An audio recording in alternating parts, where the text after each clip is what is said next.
Dear friends, chess players from all over the world, good morning, good evening, good afternoon. There is more than 120 people from 60 countries, I think, are represented today with a big event organized with Anastasia Sorokina and, of course, the exceptional presence of Dana Rezitse-Ozola today, and organized in Paris with Éloi Rollange, President of the French Federation. We are very proud to be here with you and to present some exceptional projects and programs that are spreading over the world, Europe. And I want also to highlight the new role of CEU Social Commissioner that I represent today, and to explore the opportunities to get social and women inclusion more and more present in our chess environment.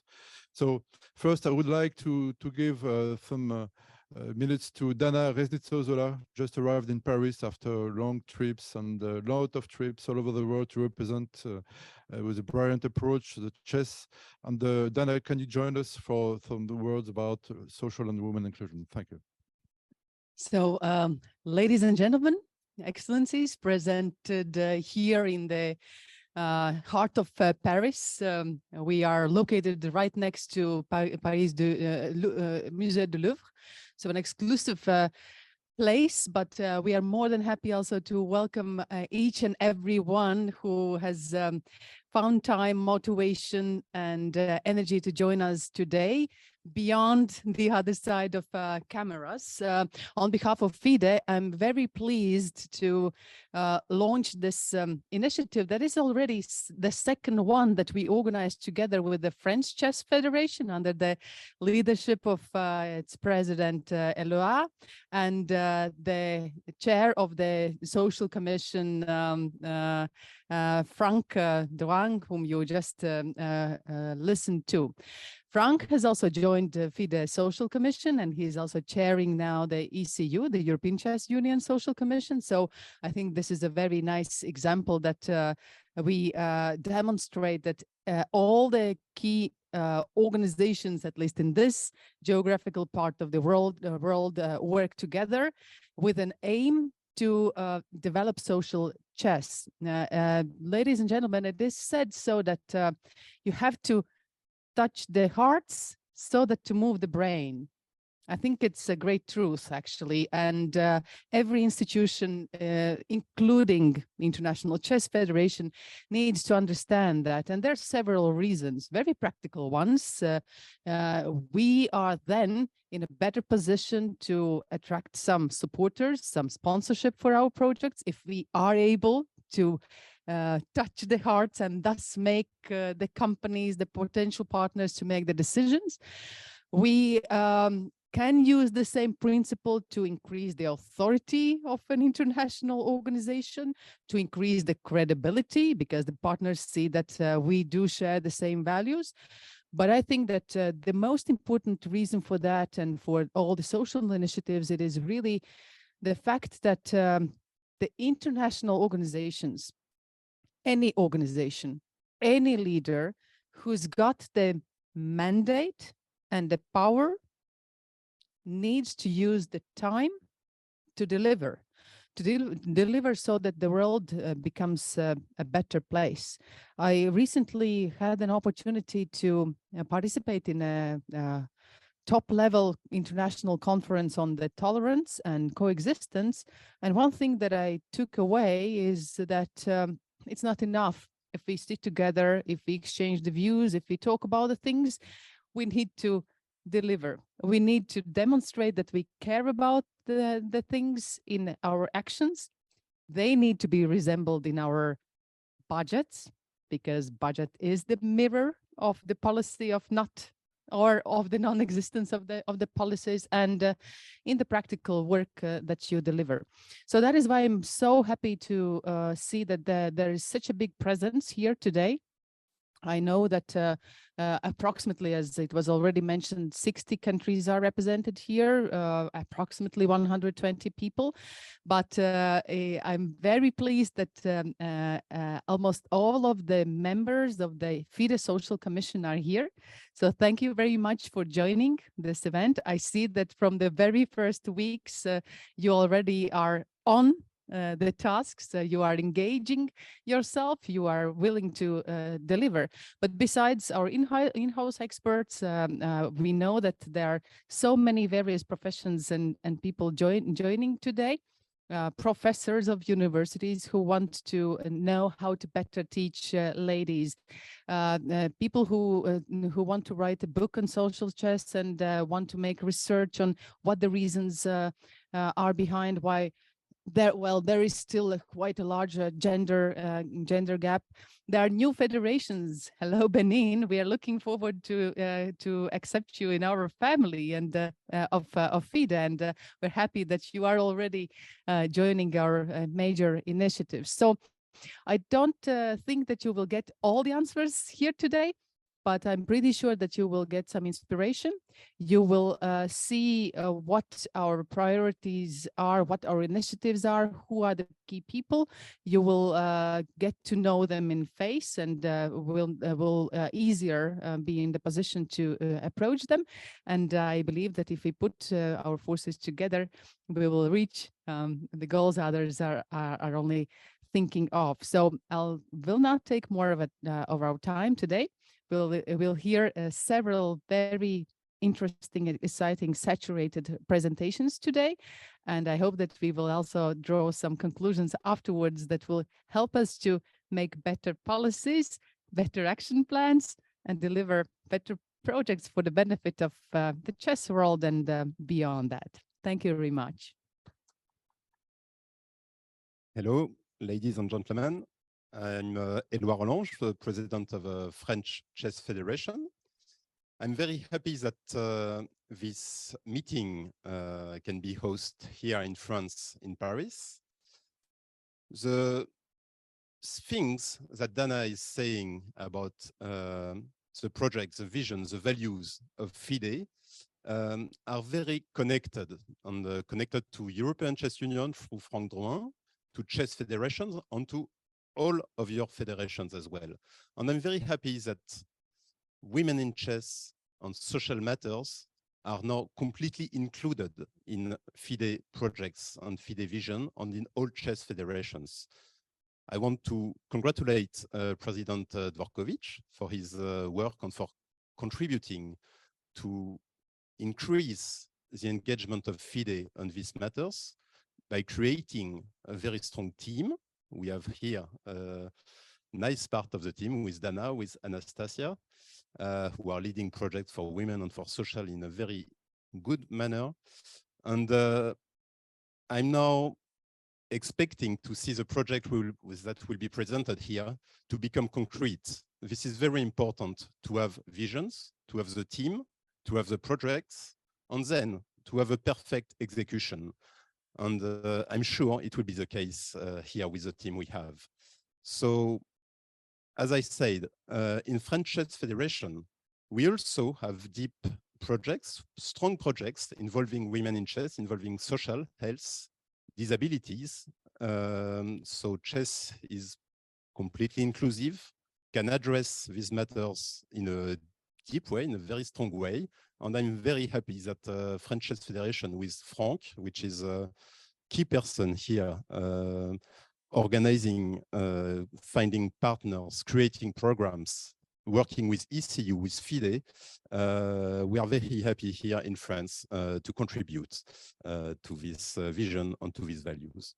So thank you very much. And now I will let the people introduce the programs. Thanks. Hello, everyone. My name is Geir Nesheim. I am the chairman of the FIDE Social Commission. I've been with the commission for 2 years, and I've been the chairman since March this year. This conference is about chess for social benefits and women inclusion, and also I think about Infinite, which is a great thing. FIDE's attention to social projects have been increasing over the last couple of years.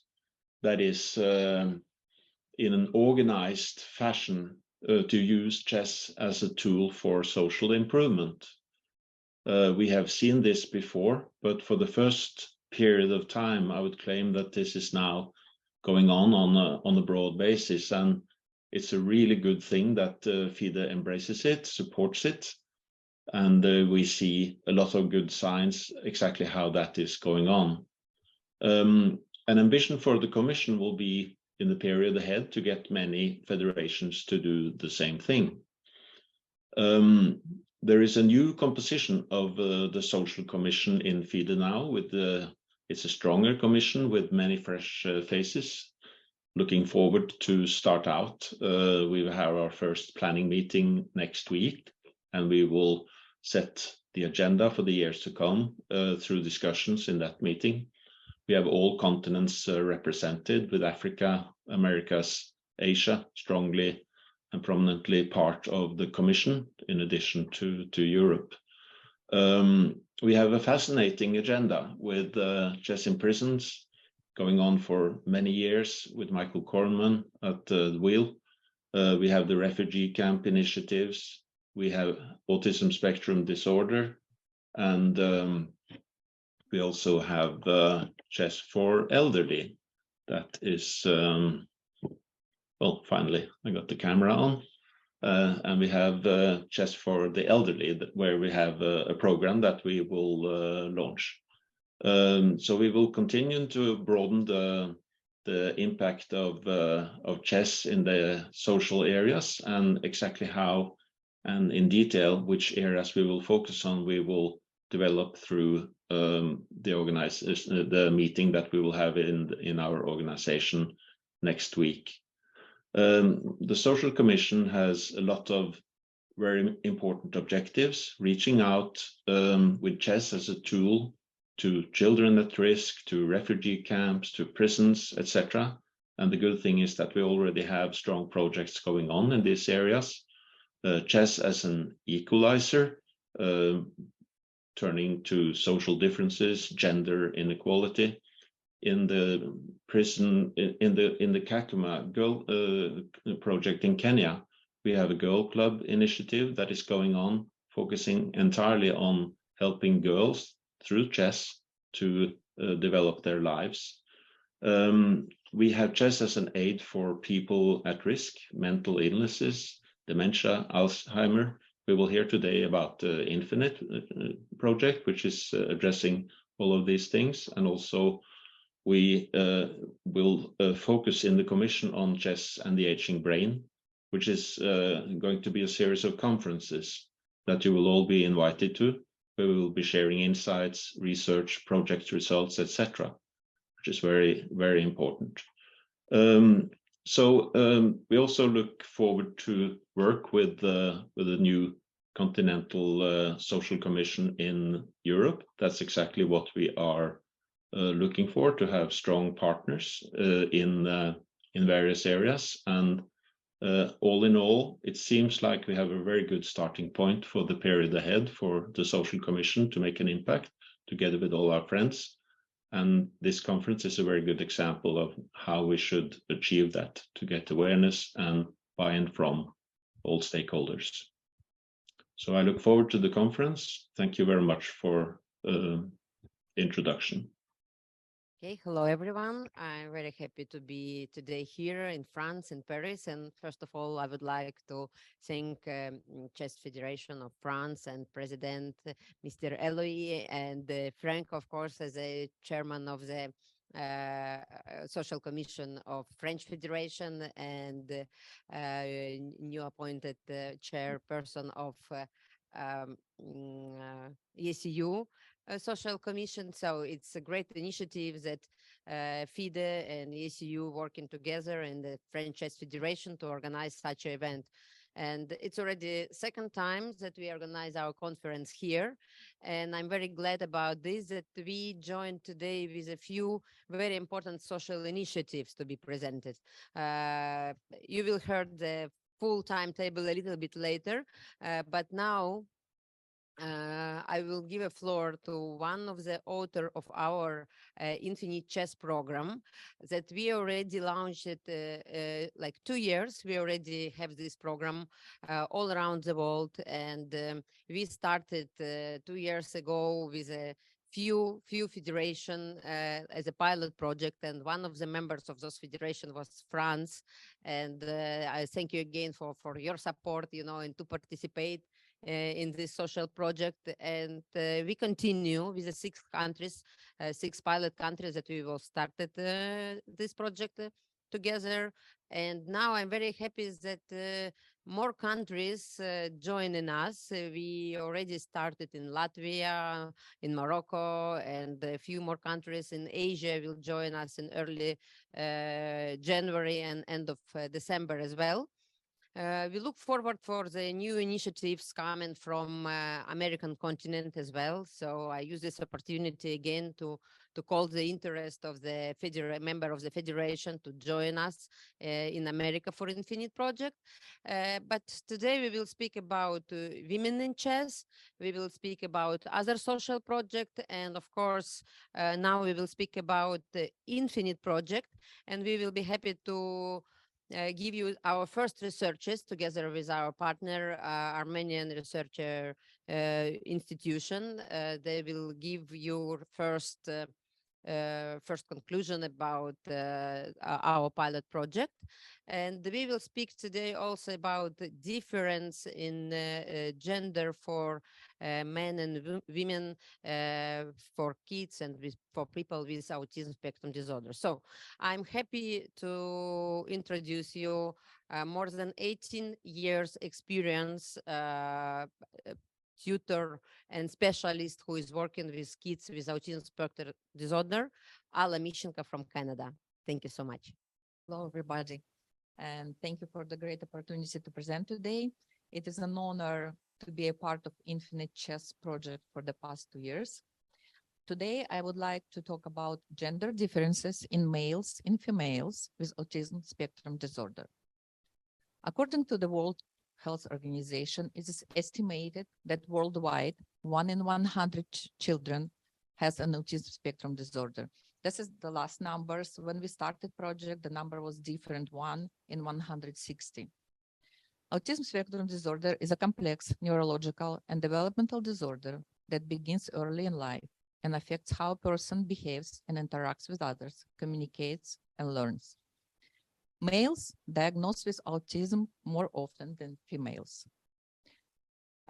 Gender terms like male and female are used throughout this presentation, but we understand genders only about how you identify yourself, independent of your physical body. So when we use this language, we're referring to all people who identify as a girl or a boy. Autism is more common in boys than in girls. Many high-profile organizations like Centers for Disease Control and Prevention typically report the ratio as 4:1. This means that for every girl with autism, there are 4 boys with autism. Some researchers suggest that it could be because of the way ASD diagnosed, specifically the symptoms that are included in the assessment for obtaining an autism spectrum disorder diagnosis may be more applicable to the ways males behave as opposed to the females. On the other hand, it could be true that males do indeed experience autism more than females. Diagnostic criteria for autism do discriminate between boys and girls or between men and women. But recent research suggests that autism spectrum disorder may look quite different in girls, so different in fact that it can be difficult to diagnose. Researchers who looked at the differences in autism between males and females suggest that boys and girls may show signs and symptoms of autism in different ways, though they experience both social issues and repetitive behavior associated with autism. It has been noticed that gender differences could affect diagnosis and treatment. Now we're going to talk about impact of IQ. When females are diagnosed with autism spectrum disorder, it's likely because they have behavioral issues or developmental delays. Females with higher IQ and milder symptoms who don't show behavioral issues are often undiagnosed or tend to be diagnosed with ASD at later ages than boys. Many of them who have average or above average IQ use their intelligence level to observe and access their surroundings, and they develop coping mechanisms to get by in their daily life. They also learn to get through life by putting an extra effort to manage day-to-day responsibilities, social interactions, and so on. Girls who are high functioning can often pass through school and other situations, even get through many years of childhood at home without having an adult suspect they may have ASD. This prevents proper diagnosis of autism in females. Females with autism display more social accepted behavior. As the gender and sex differences among children with ASD get more closely examined, many experts are beginning to observe that girls may be better at imitating socially appropriate behavior and have fewer behavioral problems than boys. It is possible that females mask their symptoms more effectively than males, either by the way the females are conditioned in society or by their natural way of interacting with others. Females tend to be able to put on masks to cover up or hide autistic traits. Girls may do better at imitating those around them, making it more difficult for caregivers, teachers, doctors, and others to recognize their differences, which help girls get by without being diagnosed and referred to services. Now we're going to talk about how girls with autism differ from boys with autism. Based on recent research, here are a few of the aspects in which girls with autism appear to differ from boys with autism. Girls with autism display less restrictive and repetitive behaviors than boys with autism. Girls also have broader areas of play, and their imaginative play may be better than boys. Girls with autism are more likely than boys to be able to respond to nonverbal communication, such as pointing or gaze following. They also somewhat more focused and less prone to distractions. While both social communication issues become challenging very early in their lives, girls may be able to manage the social demands of early childhood, but run into difficulties as they enter early adolescence. Boys with ASD may tend to engage in disruptive behavior to gain object, while girls with ASD may tend to engage in disruptive behavior to get attention. While girls with autism are presented with different types of fixations, they are more likely to choose interests such as TV stars, music, books that appear more typical for us. For example, and boys will show their interest in like games, schedules, statistics, or transportation. Girls with ASD are less likely to behave aggressively and more likely to be passive or withdrawn. They are more likely than boys to suffer from anxiety and depression. As a group, girls are more likely to control their behavior in public. They are less likely to have public meltdowns, make socially inappropriate comments, or speak too loudly. That is, they may be hiding their autism.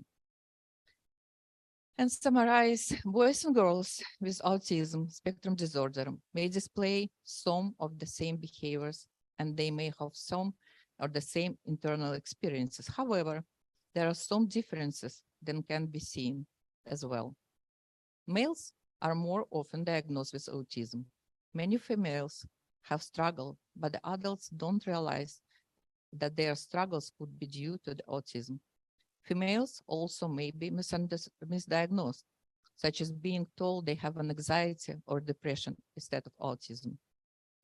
Everyone who has autism experiences ASD in different way, no matter how boys or girls experience traits of autism. It's important to validate and support them fully and provide the help and support children need to be successful in school, relationships, and life.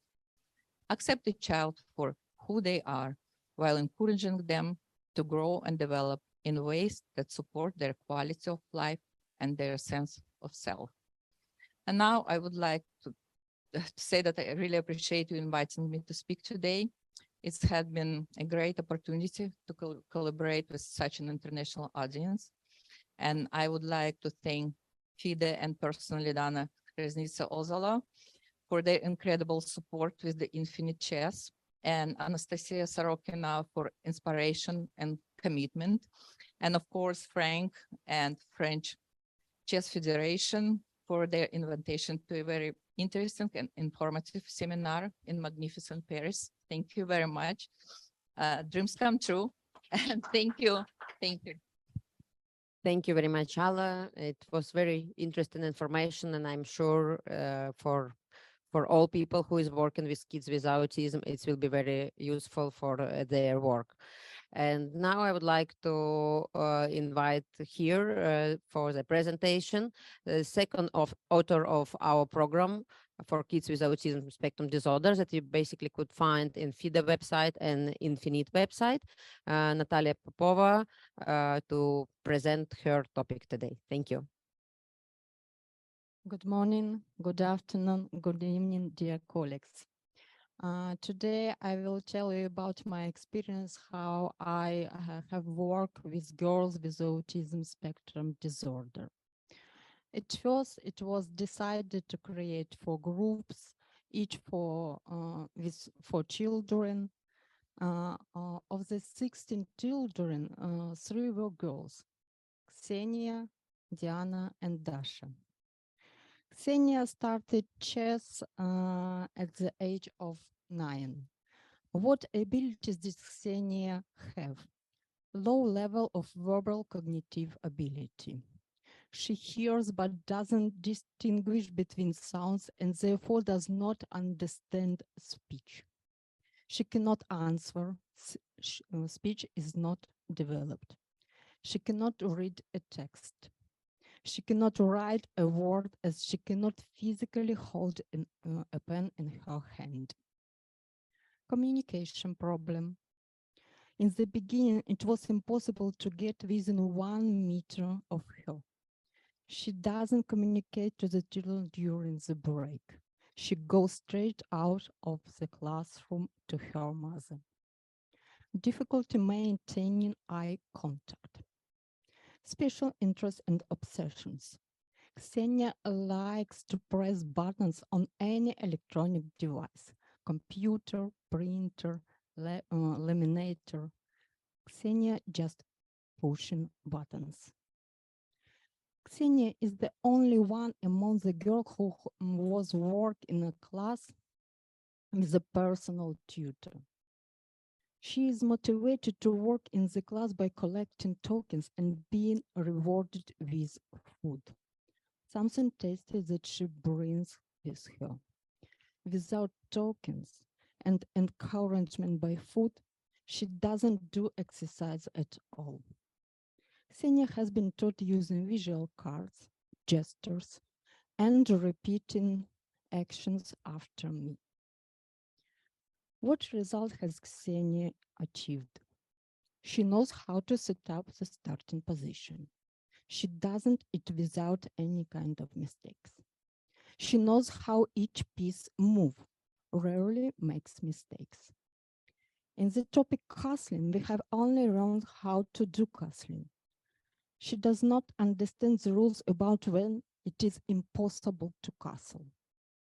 In the topic pawn, she understands how a pawn moves and captures. And she knows a pawn promotion. She does not understand the en passant capture. Difficulties were encountered in the topic checkmate.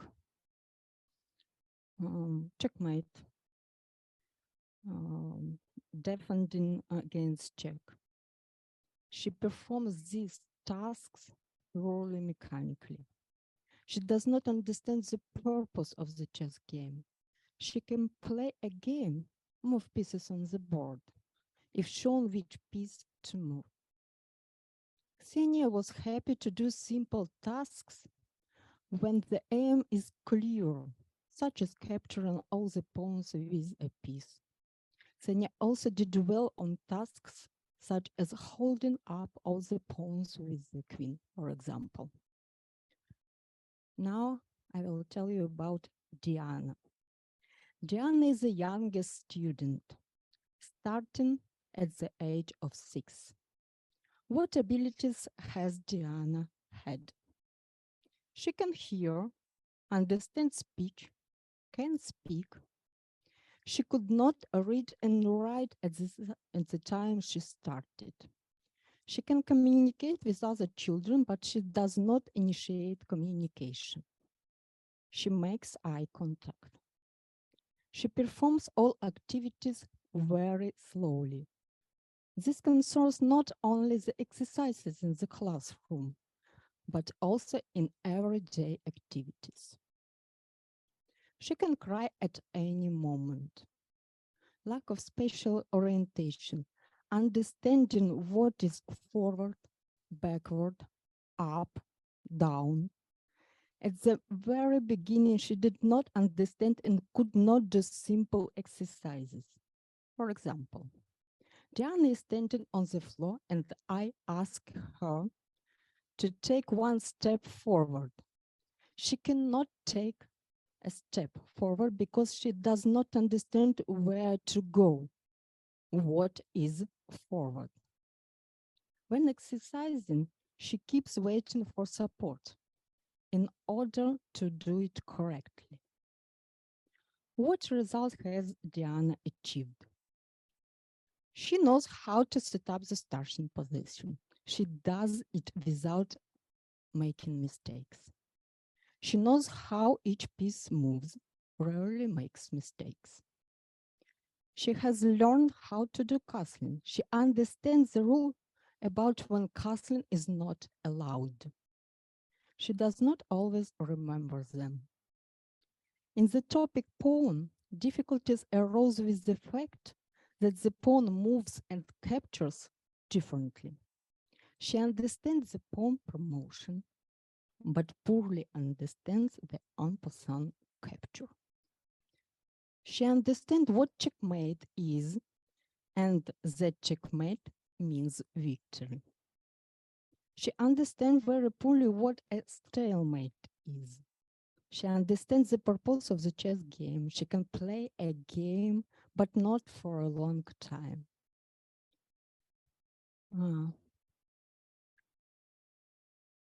This is the feedback that Diana's mother has provided about the learning progress.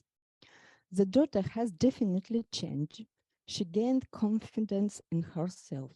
She even began to boast to her classmates, and she can play chess, and therefore she is giving gifts. She tries to teach children at school while copying Natalia. Dasha. Dasha started chess at age of 8. She is the most sociable child of all the children. She is one of the few who can do tasks on her own and keep her concentration for a long time. For 2 to 3 months, she can be able to do exercises with full concentration and quickly understand the meaning of an exercise.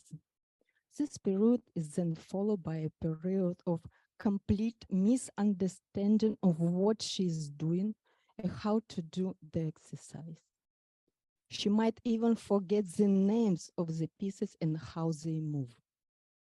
This period can also last for 2 to 3 months.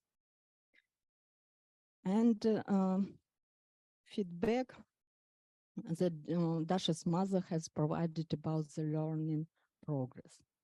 Dasha came to the lessons with little understanding not only of the game of chess, but also with great difficulty in orientating herself in space. Vertical, horizontal, and even more so diagonal were difficult for Dasha not only to imagine, but also to repeat. These difficulties made it much harder to work with copybooks at school as well. Initially, I looked upon the chess classes as a chance to change activities. to diversify her leisure time. Natalia showed me how little faith I had in my child. Dasha is playing chess. She operates with such terms that I have to clarify their meaning. My daughter is more oriented in the game itself.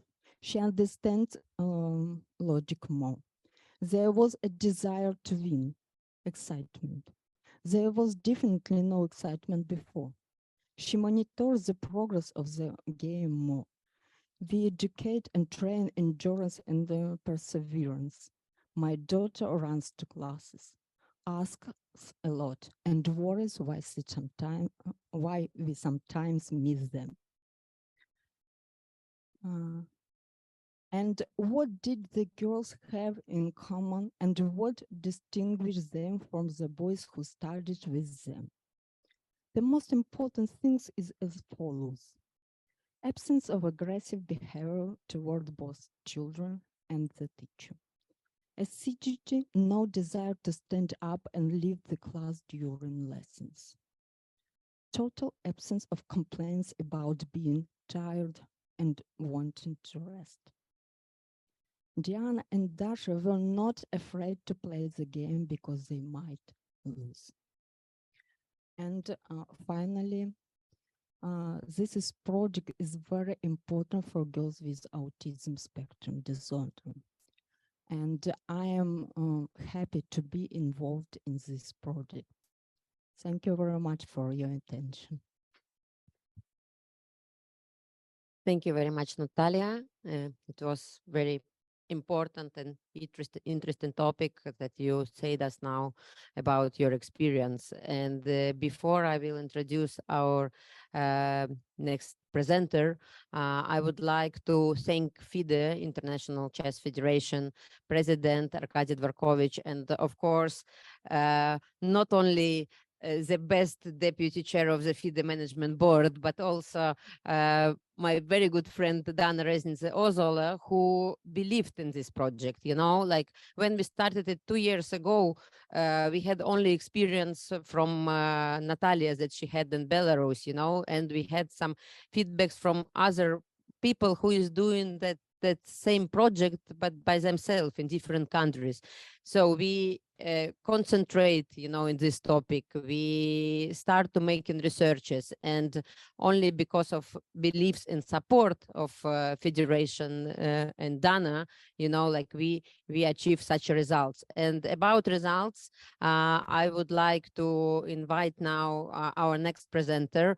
And I would like to thank Chess Scientific Research Institute of Armenia and our colleagues. Hello, dear conference participants. Thank you very much for introducing me. Today, I will briefly present the results of our evaluation research of Infinite Chess Project.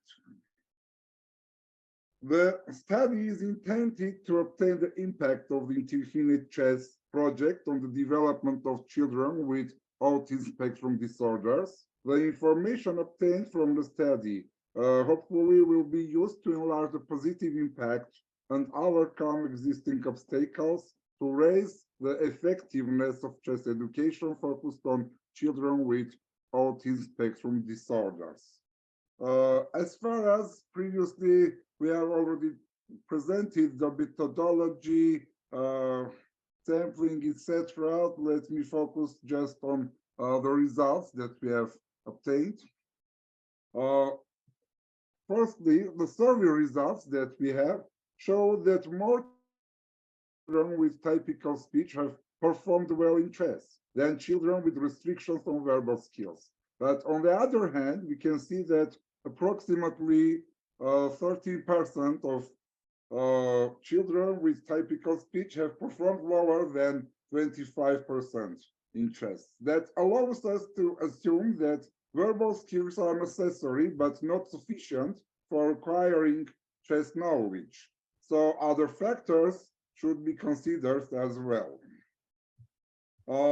And here we can see that repetitive manifestations in behavioral affects that in children with autism spectrum disorders they affect the level of acquired chess skills. But here we would like to emphasize the impact of restricted interest on the level of learning the content.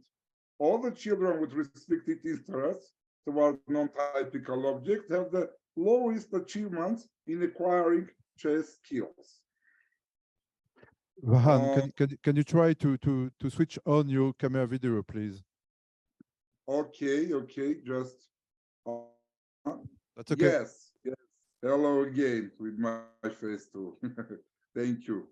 But where to put this? Okay, then what we did, we have implemented thematic coding tool for analyzing the results of the interviews with project participants. The main challenges and difficulties that emerge with the planning are related to time travel, as well as is clear planning. Among the problems, the participants also mentioned the issues of taking the children's abilities into account before involving them, and the successful experience was mainly related to the individual approach and the force to combine individual and teamwork. In terms of usefulness of chess, participants highlighted the effect on orientation, because chess helps to be oriented, and learning to keep track of time, as well as the fact that children mainly like solve the problems, but not gameplay. The opportunity to demonstrate the usefulness of chess itself was also emphasized by participants. As for evaluation theme, the absolute majority mentioned the importance of evaluation. Participants focus on having specific results, emphasizing the challenging assessment of success and the importance of assessing the progress of each child. As for good practices, they underlined collaboration with the public sector and specialists, need for taking into consideration communication skills and students' chess level. Coming to the third and fourth theme, methodology, emotions, and communication, we can say that participants also consider adapting materials and methodology to their particular needs, even for each child, which means the necessity of using individual approach. Also involving specialists, also considered as good practice. The participants also underline chess rules, chess opportunities to develop students' orientations again. Deriving from contextual data, we can assume that on one hand, playing chess was considered as challenge for the children with autism spectrum disorders. But in some aspects, it has been perceived as a possible way of development.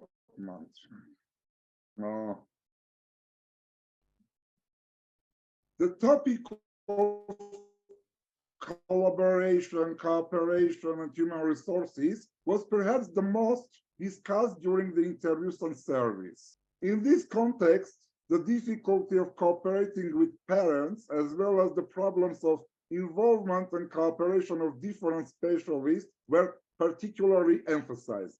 Human resources were also highlighted among the participants, especially from the perspectives of experience and involvement of more professionals.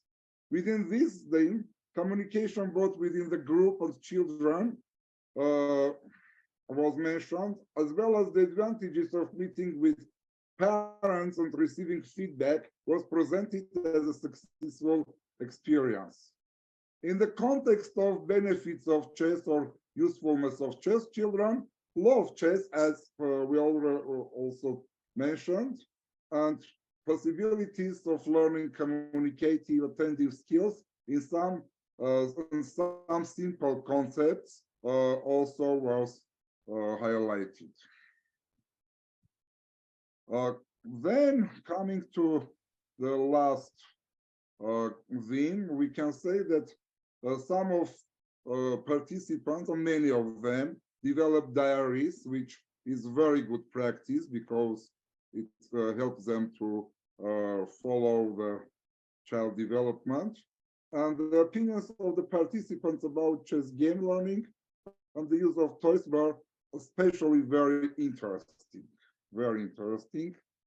So, summarizing the result of qualitative analysis, thematic analysis, a cause-effect chain was developed of actions which should be taken into consideration from our point of view.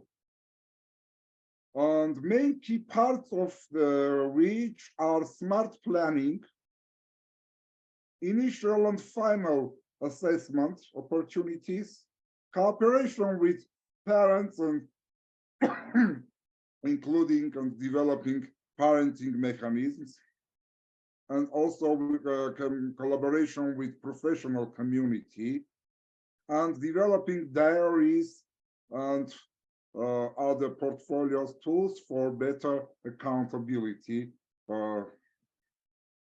These are the main concepts, and there are many other concepts. For example, establishing comfort zone for keeping calm, etc., was also will also be very useful. So coming to quantitative research results, we can see that experts confirm that after a short period, students have progressed in verbal communication, mostly from 26 to 15%. So let's see what we have next. Meanwhile, in having eye contact, the students haven't progressed so well from the first view. But as the expert mentioned, but by the end of the program, it increased not more than 50 seconds for majority of students. But these results, we think that these are very impressive results. Also, students had significantly enhanced their question asking and answering skills, but mainly during communication with the teacher. Also, there are many cases with when communication was enhanced also with classmates. So as you can notice, deriving from the diagrams, all aspects of children's behavioral manifestations have increased significantly. Relationships, verbal answering questions, etc. So this is how we see. And now summarizing the results of qualitative and quantitative data, we have outlined main findings. Very brief because we have time pressure now a little bit. So firstly, the project participants share the idea of the positive influence of chess on children with autism spectrum disorders. But the mechanisms through which these influences led to the desired results are not yet fully revealed. Second, different behavioral manifestations have different effects on chess mastery. The degree of speech development has an influence on mastering chess. That is very interesting result. All aspects of children's behavioral manifestations have been increased significantly. Fourth, that children's happiness and communication are considered the main key factors of program success. And the effectiveness of project depends on readiness and real activities of participants for cooperation and collaboration. We also developed some recommendations for successful implementation of the project. It will be effective to maintain active contact between participating countries, more active contact. They often exchange achievements, successes, failures. For instance, it could be good to have a unified platform from the discussion of special cases. Also, face-to-face communication is also welcome and involving counseling specialists and researchers too, who will be able to gather data and share among participants and have consultations. Taking into account that the majority of participants consider the children's emotions of joy and happiness as an important indicator, we propose to introduce mechanisms during the project evaluation that will enable the objective evaluation of these indicators, along with feedback tools, and it will be useful. Then there should be clear guide to whom to teach chess, or it should be planned clearly. For the further stage of the project, we can recommend to have an individualized program for children based on their fields of interest. It will make it probable to get their attention, which is critical for any teaching development process. To succeed in teaching chess to a greater number of children, it would be preferable to have alternatives for using verbal communication during the lessons. We see that in some cases, we notice that. The best practice in the field shows that as many senses are included in the teaching process, more members are about to succeed in their learning. Using individual educational plan for each student, also diaries for individual assessment, we should rely on functional description in correspondence with international classification of functioning. We also recommend to have preparational trainings for those purposes, and also involving specialists, also welcome and very good idea with you. Taking into account research evidence as far as compliance of the game of chess with the requirements of so-called identity play, which is very common and very useful for children with autism spectrum disorders. We are suggesting to use these kind of activities to gameplay based on identity play principles, and also this requires more training and more education, capacity building and enhancement.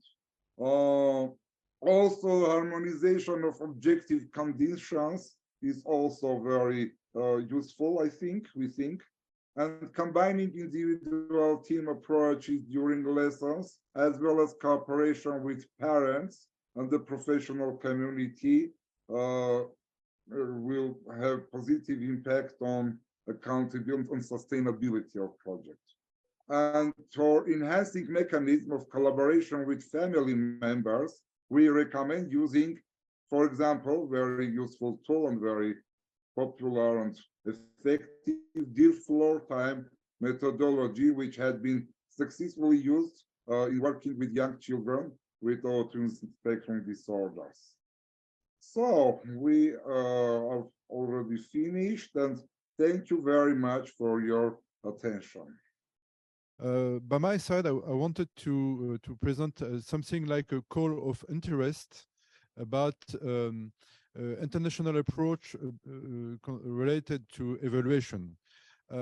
As Vahan presented before, evaluation and measurement assessment is very, very important for chess environment, because we need to have some proof of evidence. We've got to demonstrate that chess, we all know that chess is wonderful for almost everything, but we've got to have some demonstrations and some indicators that could highlight the benefits of chess. So the idea and the call of interest is for all federations. I take my casket of European Chess Union and FIDE also. It's to promote the idea of international assessment resource platform, called program ICAR. And I had a short presentation of this program with Vahan, and it was very interesting, and maybe it could be like a team leader of this program also. Vahan told me that could be interesting. So thank you.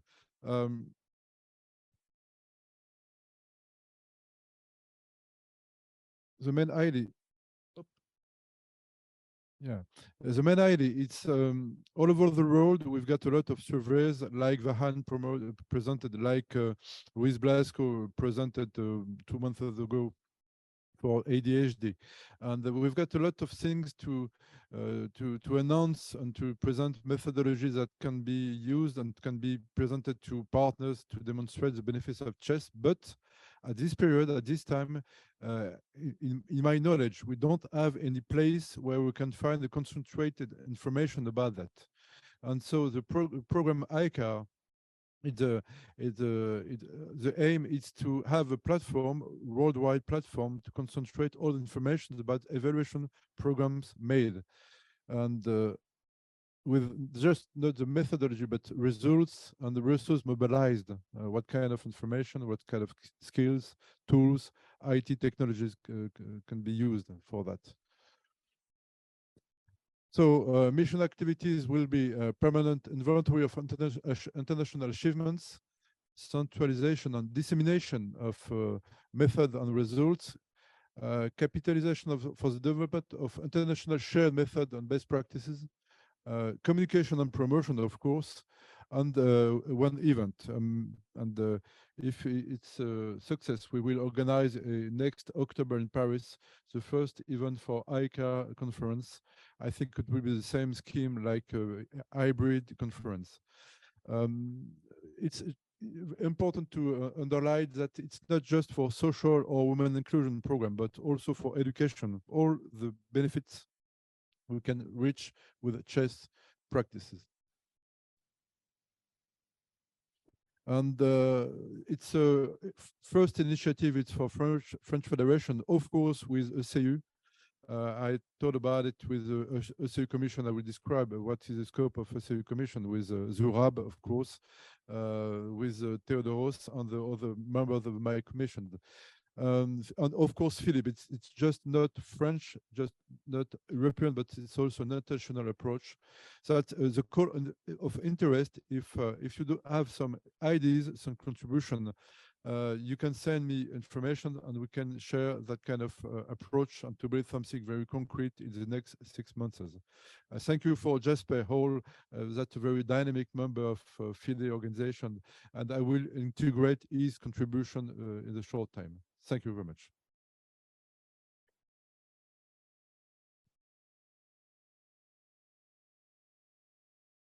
So next, information about the European Commission, Social Commission. Thank you to Dana, because Dana Reznitzerzola was the first person who proposed to me to create and organize this Social Commission for OCU. And with Zorab, the president of OCU, of course, immediately act that it could be a good idea. And I want to present what are the main ideas of this new social commission. First, it's to help the development of social activity on state of mind within the federation. There is, as you know, 54 federations in the OCU, and I made a short overview. I think that less than 20% of our federations in the OCU in Europe, we have organizations focused on social aspects, social in a large range, like social, disability, and health. So less than 20% of our federation, we've got some maturity on social aspects. That's not normal, and we've got to promote and to capitalize on success in each commission, like in Turkey, like in France, of course, like in the United Kingdom, like in Armenia, and to increase the level of maturity for social aspects. Because if we want a sustainable approach for social programs, it needs that in each federation, even the smallest one, we've got some organization or some maturity for that point. So the aim is also to help to put national projects on a European scale, and we'll describe an initiative we have in France, so that maybe it will be a success because we will have a European approach with European funds, with European Commission. And of course, in the Social Commission in ECU, we will assist in the search for partners, especially for on financial aspects of partnerships. Okay, why a European Social Commission? There is FIDE, of course, and I think that I can use the term of umbrella. It could be umbrella, but of course the basis are from the FIDE. We will have to apply some priorities like chess for prisoners, chess for refugees, women inclusion. So also we can promote some ideas from each federation to the European level and to the international level. So we are linked to, of course, with FIDE, with and for FIDE, and also with synergy of educational commission, even commission and women commission in the ECU on FIDE commission also. Next slide, please. Members from, I would like to thank a lot Meli Sisek from Turkey, Job Delmar from Netherlands, Martin Johansen from Norway, Anastasia Karlovic, especially she's with us in Paris, especially in charge of communication for the Commission. Elias Masteros, a very dynamic guy, organizing also blind football competitions all over the world. Natalia Popova, our best expert for autism in the Commission. And George Aurel Proroc from Romania, living in Brussels, and maybe today Aurel will be with us in Paris. So thank you very much, and we've got a very several skills in the Commission, and I'm very proud to be the animator of this Commission. Social, it's a global aspect. We include the promote the inclusion of many people as possible, including those with disabilities, blind people, physical disabilities, mental problems, mental differences. Facilitating social professional inclusion, that's also social. How to create some workers inside the world chess, and we will describe it especially for Ukrainian refugees in France later. Participate in health issues. We've got to contribute for the health policies, like increase the level of physical activity, sports, adapted sport, and also to increase the alimentation and nutrition good practice all over the world.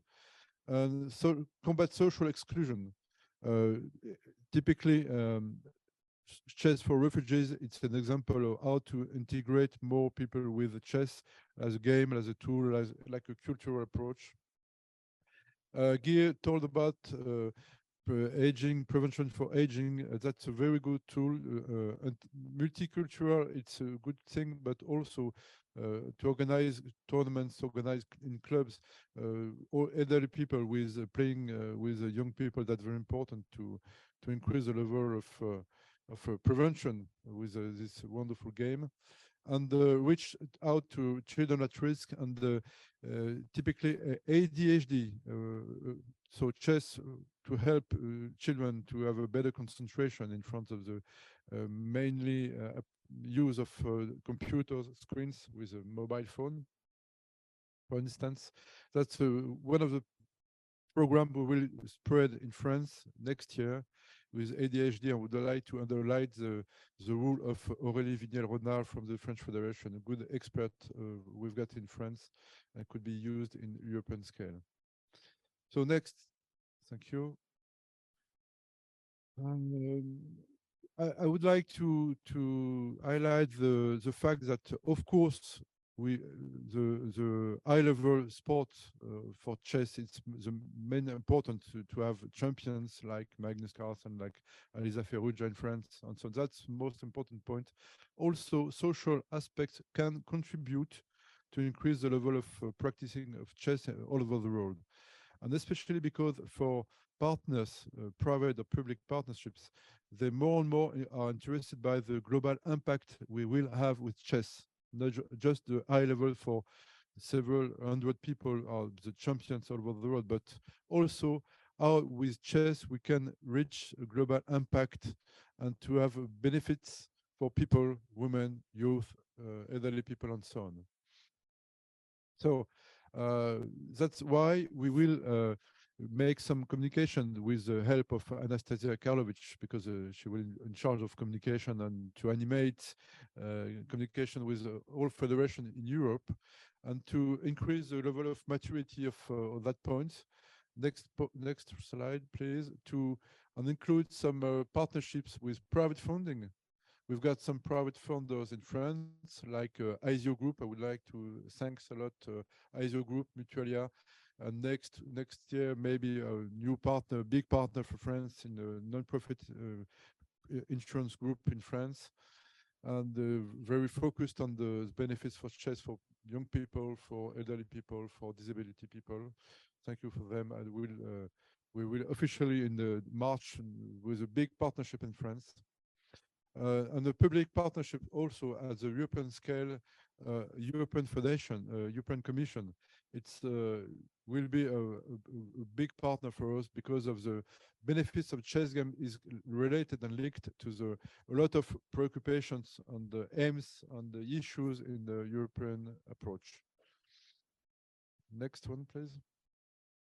And we will organize to promote this idea of recognition of social aspects inside the federation, within the federation, a social award in the next year to make a prize, a special prize for those federations that will organize and will promote good ideas and with results, and to have an inclusion approach also with the clubs and leagues inside their country.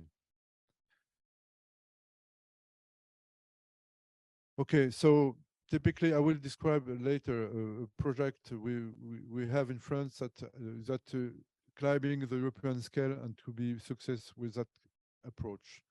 And a call of interest also for, of course, chess for children with autism spectrum disorder, chess for freedom, chess for prisoners, and chess for refugees will help the FIDE to spread these programs in Europe.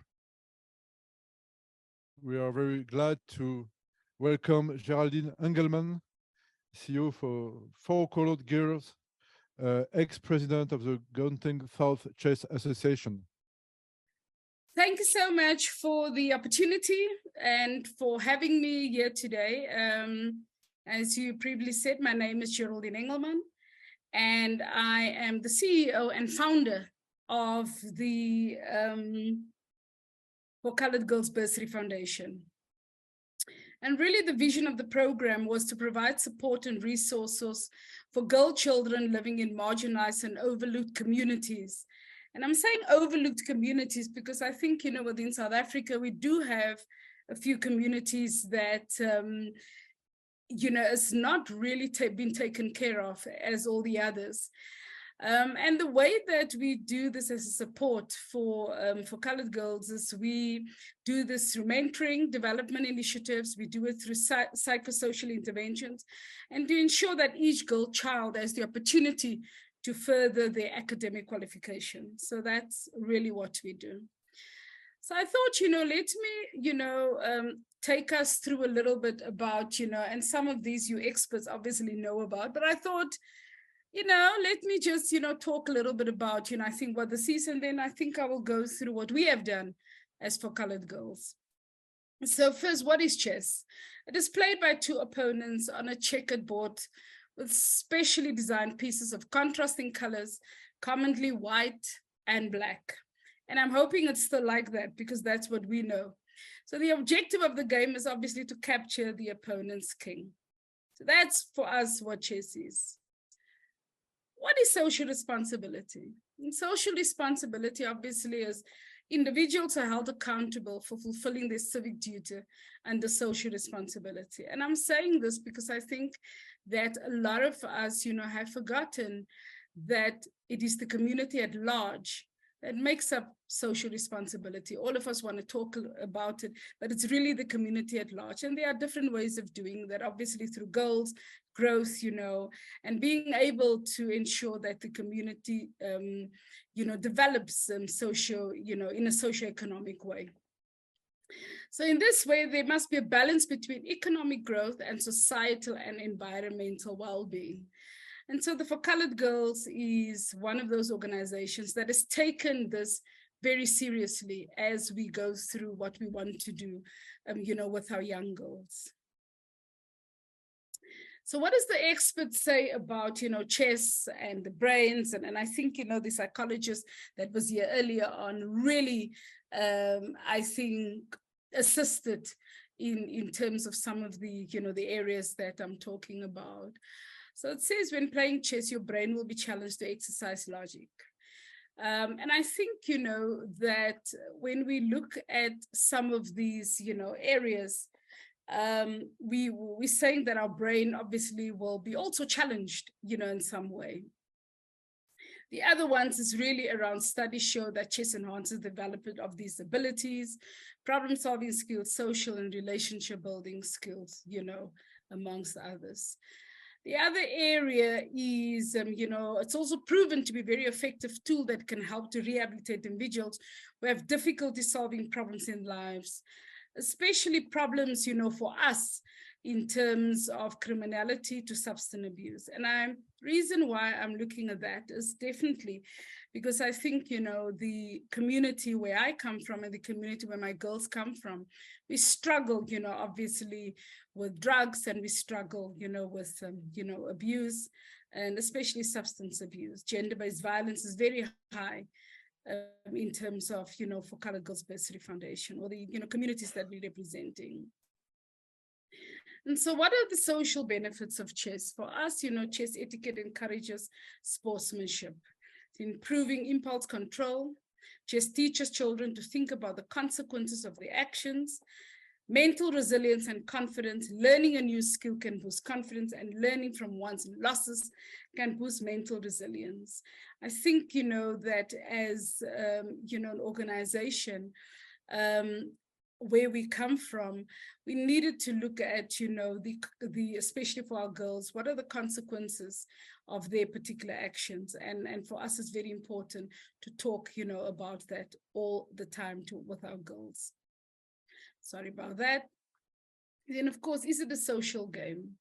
It's technically an individual sport, but it's clearly a game designed to bring people together. And the reason why I had this picture is because I love it when people within the parks are able, to play chess, right? People might find it difficult, I think, to connect with others.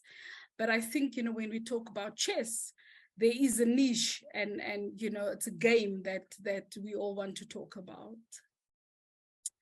How can you relate chess in a community?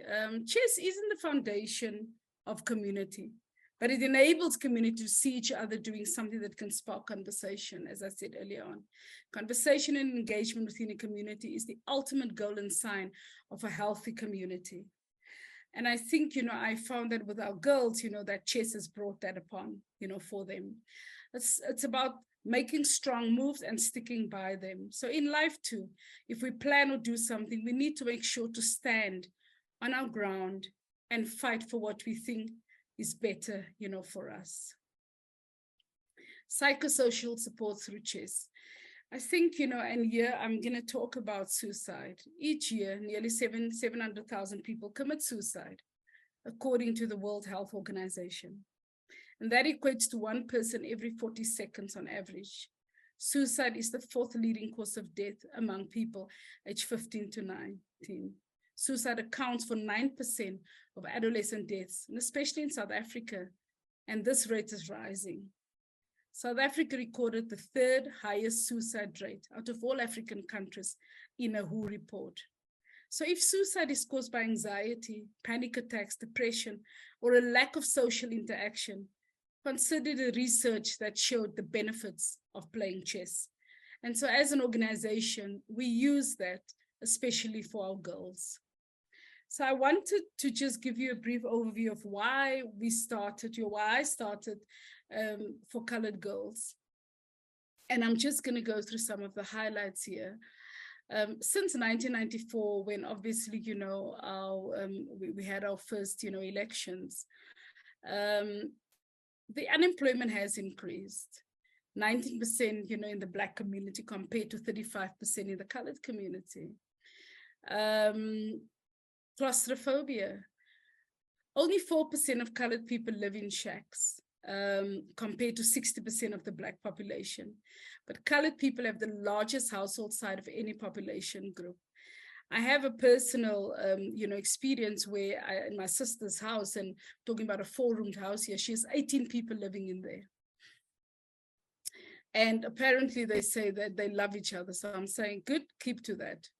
So while this may not sound like much, consider that many colored people are living in 2-bedroom flats, which I say 4-bedroom homes. Gangsterism with little room inside the home. Colored youth in urban areas spend a lot of time on the streets. The playgroup becomes a kind of surrogate family. Substance abuse. Due to the presence in the country's wine-growing areas, if you've been to Cape Town, many colored people have historically worked in the vineyards. And there is a dope system, which is diabolical in its ability to keep labor submissive and obviously, you know, dependent. So based on this, we felt, you know, that there was a need for us to look at marginalized communities, especially what we call the forgotten communities. So our mission really, you know, is very clear. We identify and recruit, you know, girl children. We provide career guidance and counseling for all of our recruits. We cultivate development programs to ensure that those that we've identified has the necessary, you know, support. We encourage girls to become more active in their communities, to be role models. And we use social media and online intervention to grow the girls. Our organization is purely online. And so we use the platform to ensure that our girls, you know, get everything that they need. And of course, we provide support, especially for scarce skills, especially mathematicians, scientists, historians, you know, etc. Providing mentorship is probably one of the areas that we mostly focus on. And of course, according to research, role models provide 3 major benefits to women. Role models represent and expand on what is possible. Women are inspired by role models to be more ambitious and to set higher goals. Role models demonstrate the mindset and behaviors required, you know, to succeed.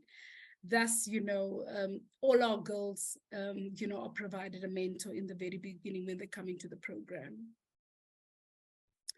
Our online partnership with the girls, we have monthly discussions, and these monthly discussions, you know, focus on psychosocial support, a psychologist to support and guide the girls if they face difficulties.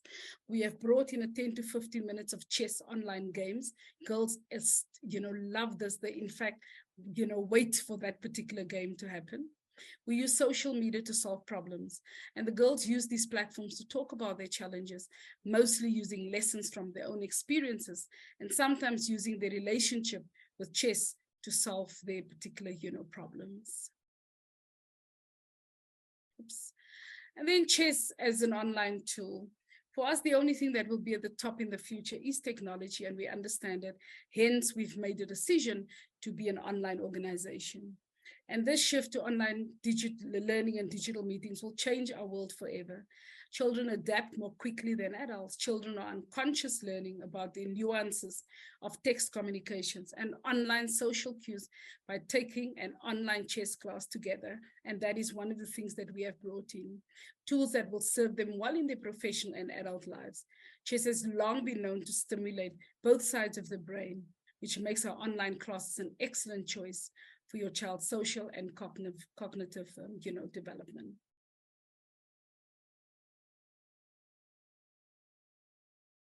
I'm going to stop my share, and I want to end off with, you know, so a couple of, I think, weeks ago, I actually saw this, you know, article, and I was really intrigued about it. And I don't know, you probably know a little bit more about, you know, than me, but this was published in December 14, 2020. You know, it says that what's behind the gender imbalance in top level chess. So I'm hoping that some of the contributors of the article, or some who were mentioned in the article, has changed their minds about gender imbalance, you know, in chess. It has been 2 years since the article has been published. And if your thinking is still there's chess and women chess, then what does that say about the social responsibility of chess, where we as individuals are being held responsible for the development of the community and providing an environment where societies can grow and support the broader economy? So I love what Susan Polgar says about the stereotype threat effect. She said, when men lose against me, they always have a headache. I have never beaten a healthy man. Thank you so much for your time.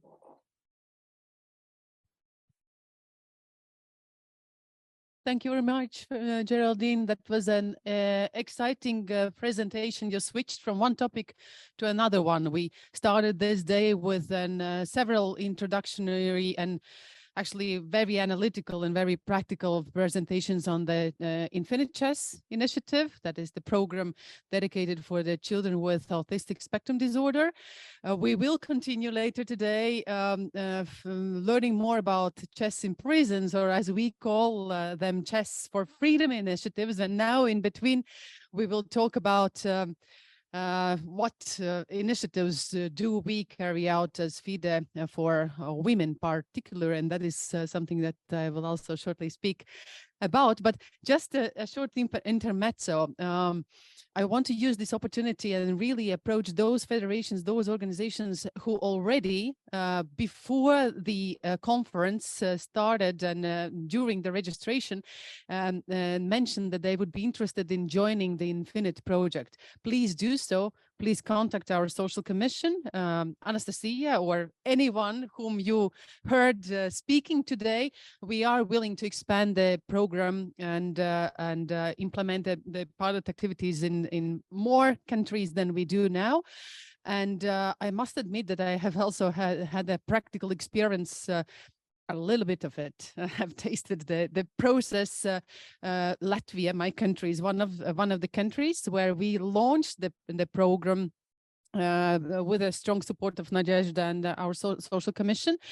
And I can assure you that if you follow our training and FIDE guidance, the materials that have been developed by Alla, by Natalia and other colleagues, they are really super good. Our coach, who went for the first time in the class working with these kids, afterwards admitted that he felt secure. He was not a duck on a slippery ice. He had the instruments in his hands to work with the kids, and we expect that the results will be good. We are a little bit learning by doing still, but it is good to have this feeling that you've got good instruments in the hands. So thank you to all of those who have already been engaged in the process. Thank you to all the experts who spend their time, energy, and improve the program continuously. I just wanted to share you how special these social projects are. I've been meeting, as Frank told a few whiles ago, that I'm traveling a lot this year as well, meeting the ministers, the presidents, all the officials. I have never been scared. There have been 2 times when I was, or 2 days when I was scared this year. And both are related with social initiatives. The first time was when I first entered one of our prisons, because I agreed to train 2 teams for the 2nd Intercontinental Online Championship. And you see, when the door opens and 20 strong men with a very, very strong energy, with their own hierarchy, not having the intention to listen too much to you, come to the first chess training, you get a little bit scared, pull yourself together. And then you see that within few weeks' time, you see that how this gang, sorry for the word, of people turn into a perfectly fine-tuned team. So this is one miracle that I've experienced myself, being scared, but then seeing the power of chess. You'll learn more about such experiences from Kunt and others who will tell about Chess in Prisons initiatives. And the second time when I was scared was when I was entering the class of kids with autistic spectrum disorder who had their first chess training. And I understood that those are people, these kids, they cannot fake their feelings. If they don't like you, they don't like you. Yes. So when you have to switch on all your humbleness, all your modesty to be able to approach another human being. And this is life learning and you know, very educating for you yourselves as well. That was, you know, intermezzo about my own experience that I hope will still be somehow encouraging, inspirational for you as well to going for social chess initiatives because they are life-changing, or if not yourselves, then facilitate and help the others to do so.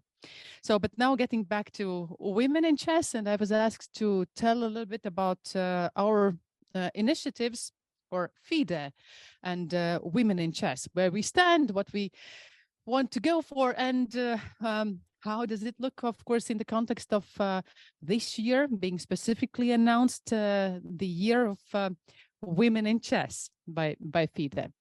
So I will also start with some basics, technology. So FIDE, okay, I hope you see the letters. There is some disorganization in the presentation. So FIDE is one of the oldest world sports organizations. Actually, it was founded in 1924 here in Paris. In a few years' time, we will celebrate 100 years anniversary. It's a roof organization for 199 chess federations, all our members. And we're based in Switzerland. We are recognized by International Olympic Committee. We are almost as senior as the gentleman that I'm playing chess against. I hope that also as respected as he is. This is a gentleman who visited us in Madrid in the candidates tournament, 100 years old or young, still playing chess. So, and our main task, of course, as all the other sports organizations, it is to facilitate the sports and take care about the professional chess players, organize the world championship cycles and all the other major chess events, facilitating the professional sports. Also facilitating the women's sports, and we've been trying to improve the conditions for the women chess over the last few years. The cycle has been made the same as the men. We've been trying to increase the prizes for the women chess. There's still quite a big of the gap between the payment that a professional male chess player would get compared to what ladies can earn. But for example, the overall funding has tripled for the World Chess Championship cycle for the ladies last few years.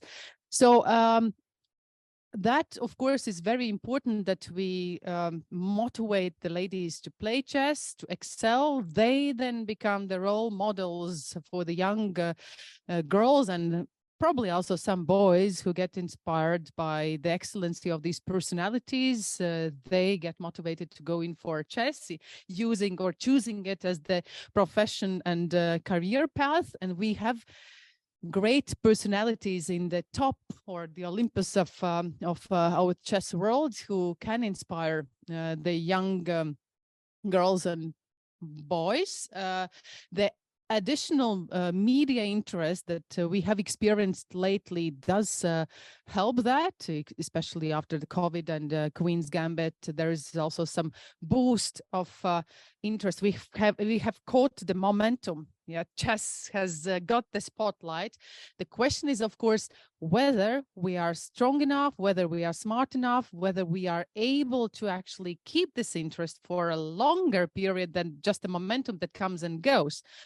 And then there is a challenge that we as the organization, as FIDE and as the national federations have to have in our hands. We have to show, to demonstrate that chess world is really welcoming women, that it is really beneficial for their lives, that it would be something that you would wish your daughter would choose as the profession to become a chess player or an arbiter or a trainer or whatever profession they would be willing to have. And this is the challenge that I think we have to cope with and find the much better ways probably than they are now. One thing that we also need to understand, and that's also when we talk about the women sports, it is to recognize that, of course, chess and chess world is really not only about the professional sports. Yes, and this is something that we want to show, that there are so many other professions that you can do in chess, and you can choose in chess, and you can also use chess not only for the benefit of the small chess world, but use it to outreach and to make good things and improve their lives beyond the borders of the chess world, and especially use it for the benefit of women also beyond the chess world. So there are two sides when we think about the women. One is how and what we do for the women, and the other one is how and if we engage women enough. So talking about the engagement of women, you know, all the big corporations now already understand that it is a smart thing to engage women in management, engage women in various professions, use their skills and different abilities compared to men. That's how you make your organization more diverse. That's how you make your organization more competitive. That's how you make your organization also better, because there are some researches are there in place, but there are some trends that are proved that in organizations that are balanced gender-wise, they tend to be more accommodative to the colleagues, to the employees, less burnouts, better balanced family and work life, more caring about the colleagues. So isn't it a paradise to work in? Yes. So engage more women in management, you'll get it all. And at the end of the day, there are also some calculations. McKinsey, I think it was last year that they made this estimate that there is a real business also behind. Yes, you would just earn more. Okay, it's probably not that important for the NGO or the foundation as FIDE is, but I mean, it's money is also one performance indicator, yes, of the efficiency. So the global trends also show that actually there is an overall movement that more and more women engage in the leadership positions. And for me, it was interesting that Europe is not the leading one. If you analyze the share of the women in leadership positions, what I see is positive is that more and more women from the second positions and from human resources tend to really shift up to the first positions. Yes, I come from a country that is considered to be very feminine. They say that it's 52% of the leading positions or management positions are taken by women. Sounds good, right? But if you dig deeper, then you would see that that's normally the second or the third tier positions, especially in the private sector. And the first ones are normally still taken by men. So the harsh work, the heavy bags being carried by the ladies quite often. So this trend is changing. Where do we stand as FIDE here? Go on. Yes. If we talk about the professional sports, we know the statistics is quite bad. I mean, we see that only 10% of all FIDE-rated players are ladies. Only 37 of the world's 1,722 grandmasters are ladies. We do have, of course, the special title system for ladies, and that one has been questioned quite often. Why do we need the separate system? I'm actually, but that's my personal view, I am in favor of having a separate system, because I think it was 70s, yes, when it was introduced with the name to get more ladies on board. the topicality of the function of this task has not yet disappeared. So why to destroy some elements that work well before we see that we can live without them and have other better instruments in place? So yeah, if we still look a little deeper, it's worth mentioning that nevertheless, the gender gap is so huge. There still has been quite a notable progress over the last 10 years. So we see that the women participation, if you compare the year 2021 to 2012, back then it was approximately 8%. Now it's 20. So the women participation is increasing. What we still see is that there are the trends that do not change or do not improve notably. There is quite high rate of ladies quitting chess at young ages, and there are other analyses that show that men or male chess players tend to come back after some while when they have finished their studies, probably chosen their careers, feel some stability, probably established some family, then they come back, which is not the case with women. So then as us as the policymakers should actually ask the questions ourselves. Why don't they come back? Is it because they're really much more busy than men taking care about the families? Or is it really so that they don't see the chess world as attractive enough?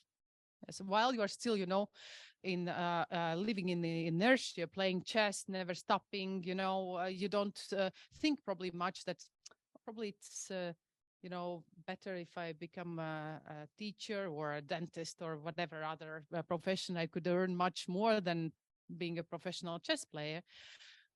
But while you have already stepped a step aside, seen the other life, you probably have a second thought. And then you already try to evaluate, is it worth coming back? Would it be possible to feed my family and be secure about the future? So just some things to think about, but the fact is there that ladies, if they once quit, hardly ever come back. Unless they are that addicted as I am, yes. So they never get away, doing a million other things as well. So that was about the professional chess. What about the leadership? So how many FIDE female federation presidents do we have? We had 199 federations. 10, yes, 3, 5, 3, 5, 10. So not too big of a share, yes? How many people, how many ladies in the leadership of FIDE? So we have 2 commission chairs. Probably I missed somebody after the reforms, but I could recall Anastasia and Sabrina. We have 3 members in the management board, me, myself, treasurer and CEO, FIDE Council, 3 out of 15. Not too many, right? And this is the result that has been achieved by the very dedicated political priority and stance introducing the quotas, even at the level of the regulations. So we've been really taking care of ensuring the representation of women in the management. And the pictures of the leadership of FIDE do look much better. I recently was visiting Vili Klitsky's house, and we had some flipping through the old pictures where you could not see any woman in the leadership at all. But still, far away to go till the perfect balance, whatever it means, but I would be happy to have more ladies in the leadership. We have some nice stories. So this year, the first continental female president was elected in Africa, Chepi Solopang, and the first zonal female president in African continent, Susan Namglave, was elected. And they said that the secret is that they have been able to first support each other, which is quite a challenge quite often in politics. ladies not always tend to support other ones. They're somehow more competing. That's my personal experience, yes. And they have been able to appreciate that, okay, it was Chapiso who got 28 votes, and she was very happy and appreciating. So there are 28 he for she on the continent. That can be praised. Yes, that the mindset is changing. And even, you know, before the elections, many said to her, why do you rally for this position? Yes, you would never be elected. You are a woman in this continent. That's still far future. You know, the reality changes, and that's a good sign and perspective. So we do have our tasks and our duties as the organization as well. I mean, we cannot do everything. We cannot change the mindset of the whole chess community in one day. And I think, as Geraldine correctly noted, that social development goals are real only if the larger communities really follow them, not by individuals, but that's our common mindset that needs to be there. So, but we can do our thing. So, we want to do to pursue the strict policies about providing the minimum amount of ladies represented, or of the less represented gender. For example, in Women's Commission, it was vice versa. We took care that male are represented there for the sake of having a balance. So in all the positions, it is still the threshold of 25% that we want to reach and keep. And I believe that in such organizations where the traditions are not strong enough and the natural representation of women is not there, it helps. We'll continue to pursue that. We want to have really the task forces, the people who take care about women and women initiatives, not only in FIDE, but also in the continental levels and national levels. So that's also one of the tasks, to motivate the federations to establish the Women Commission, or whatever they call it, you know, a small unit that we could also regard as our partners there. We want to actually implement one concrete thing. We know that approximately 50 countries do not have any women team. They were not represented in Olympiad. So that is our political goal as well, to ensure that we have as many women teams as they are possible to the next Olympiad, 2 years time. So it's not only formal number, increasing the number of the teams. That means that if we really work with the federations to have one, that would mean the training of the young girls, you know, the whole support system, so that to engage girls, women, and be able to establish one. And we also want to develop policies and practices. That was something that we started this year, to make women feel secure in our chess events. We do unfortunately hear quite often that there have been abuses against women, that don't feel emotionally, sometimes physically safe. They keep quiet. They need to know that FIDE is also one of the guardian angels, one of the institutions where they can get help, get it professionally, discreetly, and thus feel safer.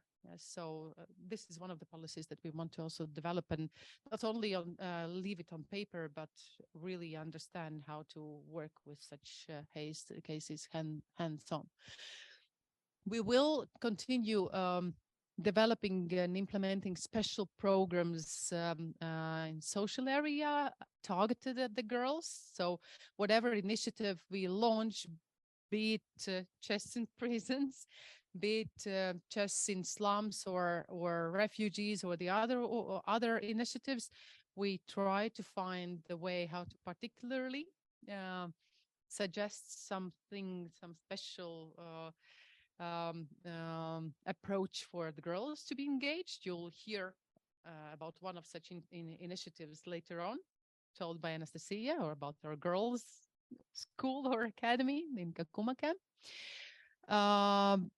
So that is something that we will continue. And I think we will continue building on the good results that the initiative of announcing this year, the Year of the Women in Chess, has given to us. The first very good thing is that if first we thought that the special budget line would be envisaged for women chess in FIDE this year, I can be very happy and proud to announce that also for the next year the same budget is kept in FIDE budget in FIDE budget, and women initiatives will have funding and could be pursued, because we need to really continue those initiatives that we started, telling the stories, showing the inspirations, demonstrating the role models, ensuring the interaction between the young stars and their role models. As you know, here you see me in 1998, I guess, with Judith. She's been my inspiration, and she still is, because she's one of the professional chess players who is not consuming only from the chess world, but she's actually giving so much back. So this is my dream, that all the professional players reach the state of the mind, reach also the state of the well-being, so that emotional and practical, financial, that they are ready to give back to our chess community. So we want to tell the stories, we want to organize the training sessions. What is it? That's why people are better, easier to handle than the computers. So training sessions for the professionals, the podcasts, seminars, support also bottom-up activities like tournaments, like gala events. This year has been also, this way. We've been trying to work that not only FIDE suggests some initiatives, but we've been happy to also receive ideas and support the initiatives coming from the federations. And we will continue such flagship events like Online Queens Festival that gathered together this year as well 500 young ladies who were playing from all over the world, and you could see some feedback.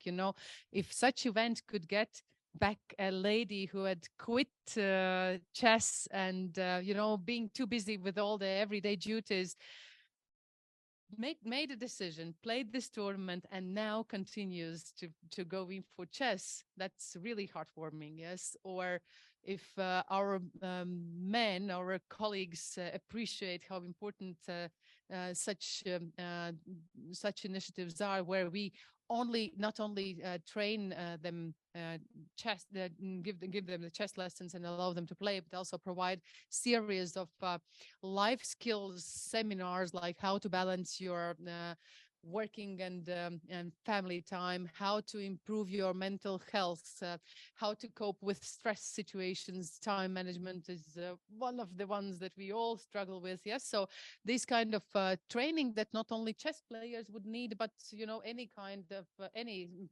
professional sports person or manager or business person, just to excel in your profession.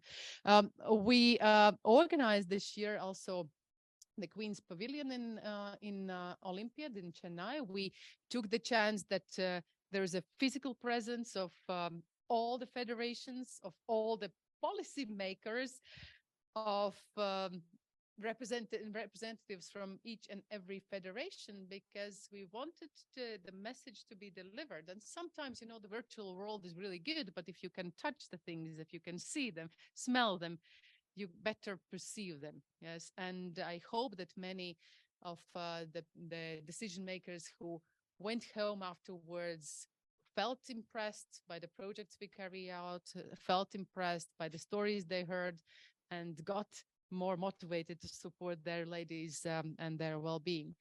Women in Chess Awards, another tradition we started this year. 13 different categories: best arbiter, trainer, educator, social project manager, leaders, and the best federation, having the biggest shares of women in their rating lists, were awarded. I think it's a nice way how to highlight those performers that do the most. Also he for she, you know, all the gentlemen who help the ladies to excel will continue from our side. But I think it's also not important that we not only important that we devise some strategies, policies, project plans, but that we really have this mindset of doing not only big things, but also smaller ones, because they also can be life-changing. I would just like to share this one story. Sibela, I hope that I pronounced the name correctly, Florencia from Brazil. Last year, she played in the World Rapid and Blitz in Warsaw. That was the first time he participated in this level tournament. That was the first time when she took the plane to come over to Europe from Brazil. And the case was that she did not qualify formally for the tournament, but the tournament organizers really allowed her to play. And that was special in her life. Before that, she played chess. She liked it, but she did not have any strong career in chess. She was living in a small town, doing some other job. I think she was a cleaning lady. I mean, nothing to do with chess. And when she got this invitation to the tournament, she came over to the tournament. She went back. There was a media attention. She felt so excited. She was ready to share her story. She got publicity. One of the television broadcasts raised as many as 23 million viewers. So her whole life changed. She got a sponsor. She continues to play chess. She got a job. Her life was changed by one yes that was said by the organizers of the tournament for the benefit of the girl who likes chess and wanted to go in for it. So I wish that all of us have the same mindset. Always find a way how to say yes, so that in 2 years' time, when we celebrate 100 years anniversary, that would make people think that that's an ancient organization, we have the image of a very dynamic one, of a very modern one, of a very open-minded one, welcoming one, the organization where our ladies can shine and sparkle and feel happy. So that's our wish to FIDE and us as well as the leaders of it. Thank you very much. Thank you very much, Dana.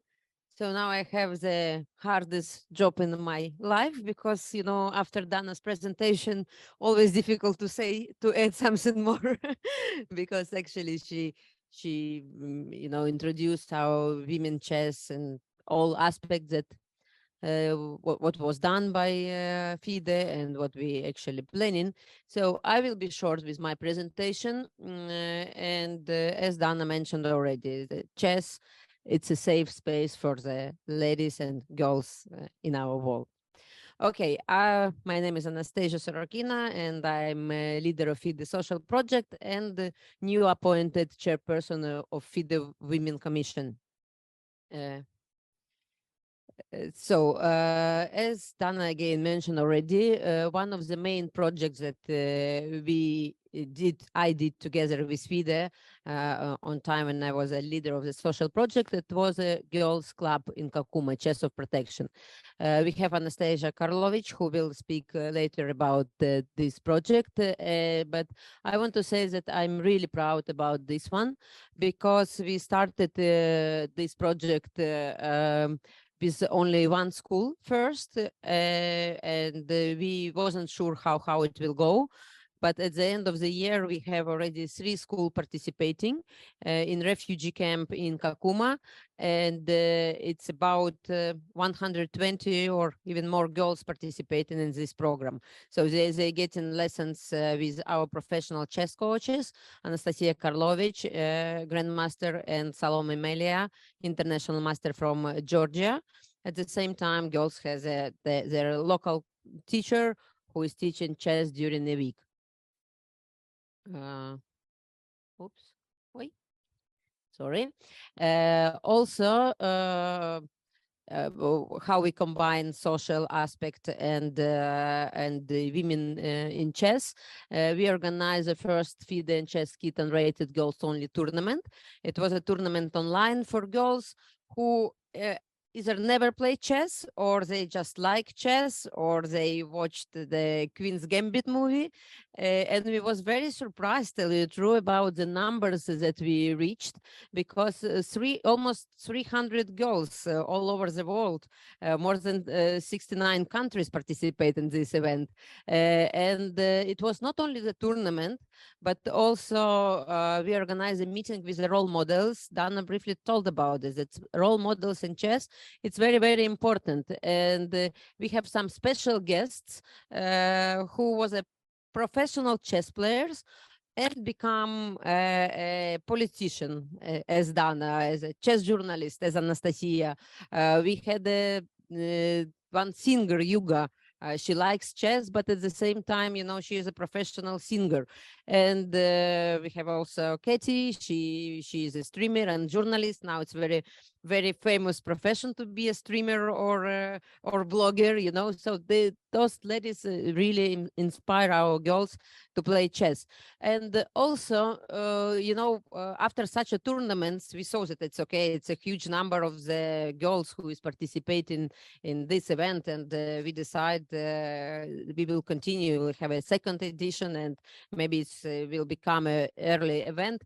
But what is inspiring me when I'm getting emails, you know, or some WhatsApp messages from the parents. Let's say we have one girl from Australia, you know, she studied chess by herself, and her mom, after this tournament, we organized a mini camp for those girls with the grandmasters and the international masters, and this girl just missed this mini camp, and she wrote a letter, you know, that mom wrote a letter that her daughter got a diploma from this event, and she was so happy even with a small diploma, you know, and she's feels so sorry that they missed this mini camp, that we are thinking now how to inspire this girl and where she can participate, because, you know, when you live, you know, in another continent, and it's very difficult to find a coach, you know, or someone who will take care about yourself. So this special stories, or one girl from Turkmenistan, you know, we difficultly sent her the cup because she won in this tournament, and you know, from Europe we cannot send this cup, so we send it to one of the countries, Kazakhstan, you know, from Kazakhstan to Turkmenistan. So she got this cup after 3 months, and father sent the picture with this cup, and, you know, the letter that this is the best day for his daughter. So this is what we are looking forward to, you know, to organize more events for girls who never play chess, who likes to play chess, and who wants to be part of the chess family.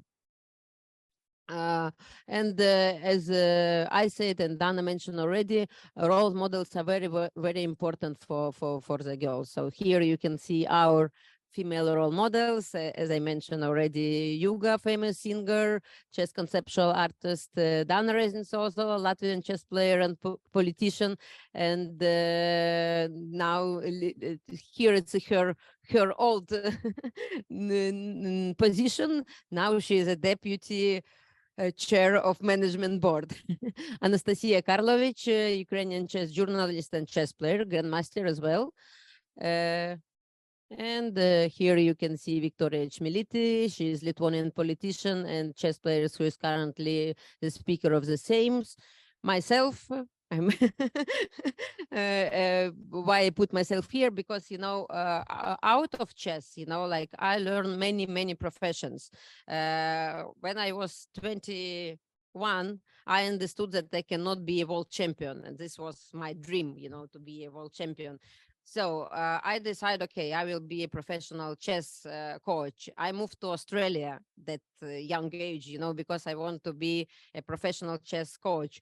Then I understood that, okay, this is very nice profession, but I want to be inside of the international chess community, not stay only in Australia. So I become a professional chess arbiter. Now I'm one of the top chess arbiter in FIDE. Later on, I become an international organizer. At the time I was a president of Belarus Chess Federation. We won a bid for the Olympiad, for the chess Olympiad. Later on, it was cancelled by some reasons. But still, you know, like this life, the chess life, if you enter there, it's really, really difficult to live, and you don't want to live it, you know, like you want to be a part of this chess society. And when we're talking about role models, it's more in many, you know, in our chess world. But here you can see Jenny Korolova, the youngest chess journalist, how they call her. I know this girl very well, because this is my daughter, you know, and we are all, you know, ladies in chess, we are role models for our kids. And this make me proud and smile, you know, that she's not a chess player. She, when, you know, like when I tried to teach her chess, she said, okay, chess, it's a little bit boring, you know, but then she traveled with me with 1-2 tournaments and say, okay, I also want to be a part of the chess community. What could I do? You know, and she spoke with Anastasia. Anastasia told her, okay, you can be a chess journalist. You know, this is how we inspire girls all around the world. And after, you know, when some girls, I know Nadia could tell this story as well, you know, when one girl from Monaco saw Jenny's interview, she also want to become a journalist. So we have a generation, you know, who already, they're not professional chess players, but they want to stay in the chess community. And this is one of the male goals, you know, as a women commission in FIDE, you know, to how to attract more girls, more ladies to stay in the chess world, you know, because it's you know, really a lot of professions that chess could offer you. And we can, you know, like we try to always to answer the questions, who we are, what we can do, who can we be, you know. And because of chess, you can be a chess journalist, you can be a politician, you can be arbiter, organizer, even you can be a great businessman, you know, like to open a chess cafe or a chess magazine or chess shop. So this is opportunities that chess gives to girls all over the world. And I wish all girls and women around the world to be safe and believe in themselves. Remember that everything is possible. Thank you so much. And before I leave, I would like to invite here Grandmaster, chess journalist, yes, Anastasia Karlovich from Ukraine, member of the ESU Social Commission and FIDE Commission, of course. Thank you. Thank you very much. First of all, let me again introduce myself. I'm Anastasia Karlovich. I'm from Ukraine. And as Anastasia mentioned, I'm not only a chess player. For many years, I'm already a journalist. I was working as a FIDE press officer before, and sometimes I still do this job. And also been traveling all around the world. And also I'm a chess trainer. And this project, Chess for Girls in Refugee Camp, was a very, very challenging and interesting project, which I was invited to be part of. So the project actually started just, yes, let me try to understand how it works. Yeah, it started 1 year ago. I don't see the text, but something, no, before the text disappeared, but I can't remember what I wanted to speak about. So it started with UNCHR together with FIDE and Kenya Chess Federation. let's say 2021, September 2021, started the project Chess for Refugees in Kakuma. And also the different, one of the projects was actually the Girls Club. So more than 150 girls from 3 schools, including Angelina Jolie Primary School, Marno Chapelle School, and Bar El Nam Girls Primary School, took part in this project. I just wanted to mention that we made it via Zoom, and so it was a little bit challenging because we hadn't had such experience before. So we had trainers in the field. So in the classrooms we had coaches. We were together with Salome Mele, another grandmaster from Georgia, professional player and also professional organizer, chess politician as well. So the lessons consisted, of course, from theoretical part, but also the main one of the main goals actually was to show to girls this beautiful world of chess, to make them feel great and safe there, and to benefit from learning chess actually. And of course, we discussed it before, and so Anastasia spoke about it a lot. We had really great, we were inviting role models, including Anastasia Sorokina, who was actually the founder of this project. And of course, we also invited international arbiter Shohreh Bayat, as well as Huga, the singer, and others. And we tried to use new technologies, let's say those which we have nowadays. It's really great that we have many nice videos, many nice and bright cartoons to make the lessons actually nice and interesting, entertaining for the ladies. So I think they really enjoyed it. And as a result, we don't have, let's say, text here for some reason, but let's say as a result, I can tell you that all of them more or less know how to play chess at the end of the year. Not only that, they can really play a really decent game nowadays. They know the notation, so they know how to behave during the games, how to behave during the tournaments. And I think we built really great communication with them, and we had lots of fun during the lessons. And we were using also interactive board. We were using Chess Kid program also for that from time to time. And of course, we were solving puzzles and doing lots of things, but also we were giving them interesting examples, telling them interesting stories, updating them with news. And also, of course, we tried to show with our own life and our own example, actually what is it all about. So chess is not only about playing chess games, it's also that you have different opportunities. You can become a trainer, an arbiter, let's say a journalist, and so on. I actually was a couple of things I wanted to mention because I have limited time for my presentation. So, for example, after so many of the whole year of listening to voice of Pani Master Mike, they had the chance to see the video, to watch the video with Mike, because I met him in Athens recently, and he recorded this short video to tell them and to inspire them as well. And also you can see on the photos this very funny match which Salome Melia managed to organize. Girls were playing with Georgian boys. This kind of the match through Zoom.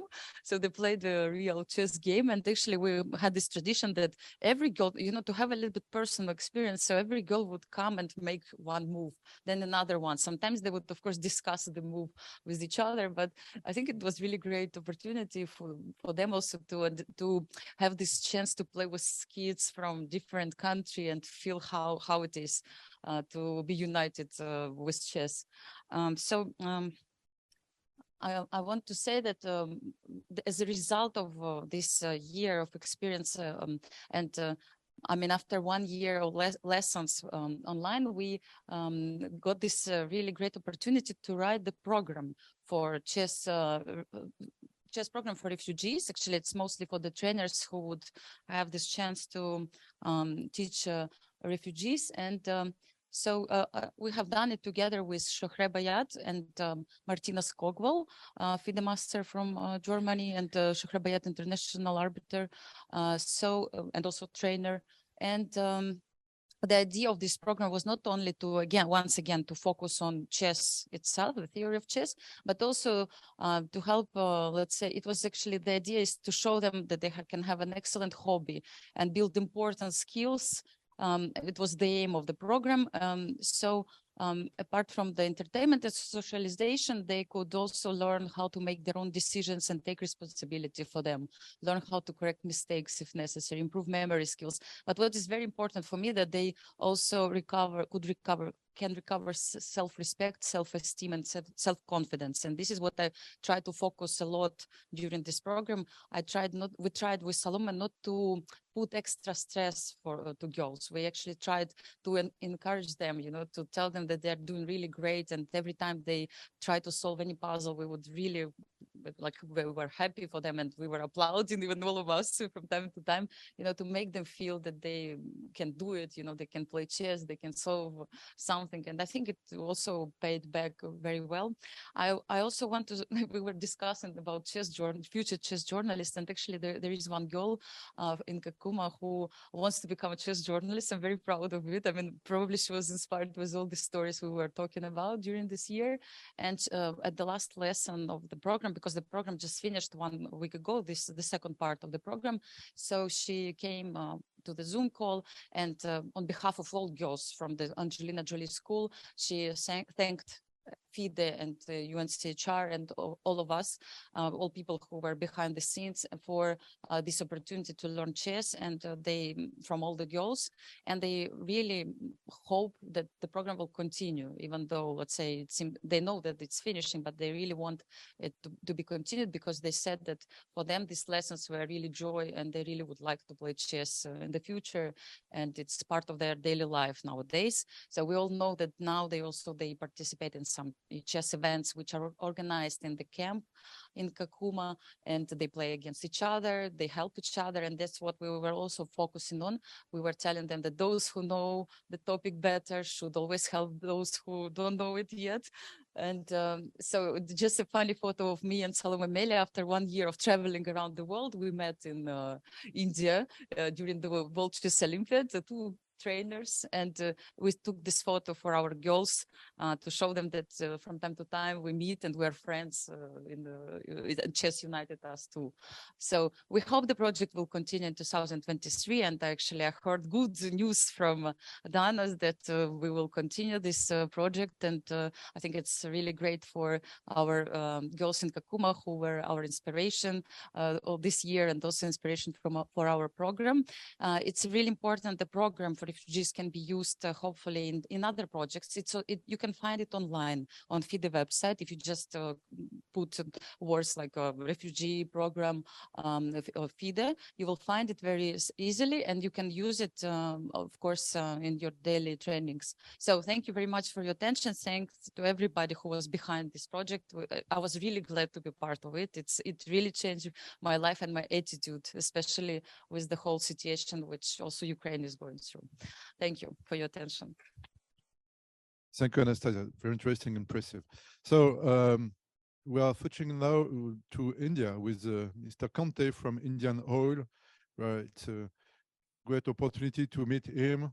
Okay, Mr. Kante is the coordinator of the Chess Social Project in the Indian Oil. He's the 4th Grandmaster of India and coach of the Indian national women team. Hi, everyone, and thank you, first of all, for inviting me for this Chess for Social Benefits and Women Inclusion Conference. First of all, I would just like to say that I was a part of this super initiative by FIDE, Chess for Freedom, which is a chess tournament for prison inmates. It's a very unique project, I will say, because it can happen only in the sport of chess, because for other sports, getting prisoners out of prisons is very difficult, because in chess, we can do it online. I think it is possible, and FIDE has used it very nicely. That's what I must compliment World Chess Federation for doing it in a great fashion.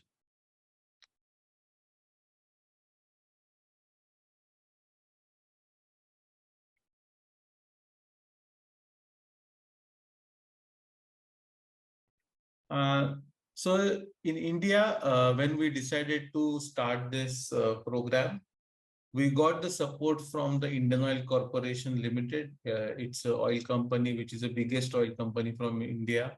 And Chairman Mr. Shrikant Vaidya, he took the initiative and started this unique program Parivartan, which means a change, which aims at giving the cause for the inmates to play the sport and make sure that they change their life in a positive way. So Parivartan is a Sanskrit word, but which means that change for positivity. And the program was launched on 15th August 2021, which is an Independence Day for India. And we started this program in 37 prisons with more than 1,700 inmates all across India. So it was started in many sports. You can see tennis and volleyball and chess and carom. And many of the top chess players actually got involved in training, like Padmini Raut, woman Grandmaster Sureshekhar Ganguly, woman Grandmaster Soumya Swaminathan, Grandmaster Lalit Babu. So many top players from India actually got involved in the training and helped the inmates to learn the game and also excel. We had the tournament among the inmates to select the Indian team, and the 4 teams actually qualified for the Chess for Freedom tournament organized by World Chess Federation. Actually, I personally visited more than 7 to 8 prison locations, and the experience was completely different. I could see that the prison authorities and inmates both were trying to make sure that their prison succeeds. So that was something very unique. What I felt that like normally they both are on the opposite sides, but this was a one cause or one proposition which made them sure that they both work as a team to excel. So the prison authorities were getting involved, giving more time to the prisoners to practice. They were allowing them to go back to their barracks late in the evenings, or making sure that they work less in the prison and start preparing chess for more time.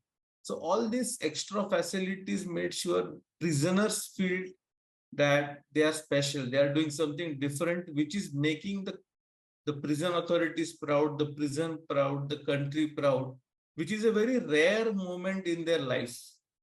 And that transpired. Like when I went there, some inmates were telling me that, sir, anything can happen, but we will make sure that our prison wins.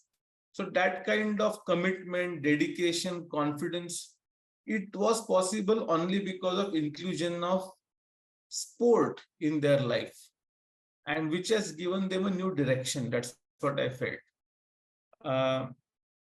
The prison team from Pune, which finished 3rd in the World Championship, and you can see the picture below. The team was felicitated by the chairman of Indian Oil in presence of the prison authorities and many more dignitaries in front of more than 2,000 prisoners. It was a very proud moment for all these inmates, their families, that though they are in prison, there are so much thinking and so much encouragement is given to them. And it was a very proud moment for all of them. One of the prisoners told me that he felt so happy that though they are in prison, the outside world is thinking about them. So that kind of message we could pass only because of inclusion of sports in their life. I must congratulate, because it was not possible other than FIDE, who organized this Chess for Freedom tournament. I think it's a great initiative which has completely changed the prison authorities also to look at the prisoners, and also the prisoners' capacity, understanding, and their learnings for the game of chess. One more prisoner came to me and told me that, for them, after going to barracks, the time is very difficult. But because of chess, they started thinking positively. They always used to think what I have made wrong today, what moves I should make tomorrow, how I should defeat my opponent tomorrow. So all of their time was only going in thinking about chess, which helped them to come out of this negative atmosphere or negativity surrounding them. So chess or the sport has given them that one more comfort zone to be in it, to think about it, and to be positive in that atmosphere. I think that's what is very important, I think, and that's what was the main reason why this initiative was started. And it was a great success story for Indian prisons, because the news was covered in many press, media, and TV channels. The inmates got a lot of facilities, and it will definitely motivate others to perform and to learn new skills through this program. I once again thank Social Commission for organizing this event, and I congratulate them that this time 46 countries participated, and next time surely they will make it 64, like the 64 squares, or maybe more than that. I wish them all the best. Just now we listened to Dana, and then Sorokina, and then Karlovich about the woman in chess. So I will just share a few experience, because I am a coach of the Indian women team. So in Indian atmosphere, we have many corporates like ONGC, Indian Oil, BPCL, Oil India, Union Bank, Tata, Reliance, Mahindra, and many more, who are supporting Indian sportsperson by giving them jobs, employment opportunities, different kind of scholarships, so they can continue playing sport for longer time. They don't have to worry about their livelihood, or they don't have to take that risk that if you are a player, what will happen to your future if you don't succeed as a player. So this kind of insurance or backing is very important, and that has impacted very well. Like, if you know that most of the chess players are currently working with a few of the corporates in the Indian conditions. One more thing which I would like to recommend, since Dana was here, that equal prize money for women. I think that is very important thing which we need to accept, that all the women and men tournaments should have equal prize funds, especially the official championships. For example, the Tata Steel Rapid Blitz, which is happening in Calcutta right now, has an equal prize fund for the men and women category. That will encourage women players to perform and also to win the more prizes, because it's very important that finally you earn good amount of money to be in that game. So this can be one of the tool which can be utilized. Even in the open tournament, some kind of, like, maybe 30%, 25%, I don't know what can be the right thing, but some kind of prize money which should be substantial for the women players to play and to make their livelihood. Also, each country or the sports departments or the central ministries needs to be sensitized about the employment or the support system which the woman player needs to stay in the sport, to perform at the highest level. Because without the support system, without the employment opportunities, it's very tough for any sports person to be in the sport for a very longer time. So these are the few points which I thought that I can make a representation. I am a coach of the Indian women team, which won the silver medal and in the world team, and the bronze medal in this chess Olympiad, which happened in Chennai. But I felt that these three aspects can make some difference overall in the women coming strongly in chess. This is just a few example, like chess. Indian corporates also recruit many other sports persons. So this was very recently the full hockey team, Indian hockey team, got support from the corporation. This is Indian Oil Corporation, and of course this is the Indian women team which won the silver medal and the bronze medal. You can see Hampi Harika or Bhakti. So they all are employed with some of the corporates in India. So this can be a very good start or the beginning for the women in chess. And I'm confident that the efforts which FIDE is taking, especially Dana told about the different initiatives which they are taking for the women in leadership in FIDE, or the Carlo, which the efforts of supporting chess for refugees, especially women refugees. I think it's a big story itself, because even the Olympic movement has a special consideration for the sports for refugees. So this is on the very similar lines. So I wish all the team best of luck, especially the Sports Social Commission and the Commission for Women in FIDE. I wish them all the best. And once again, I thank you for inviting me here. Thank you very much.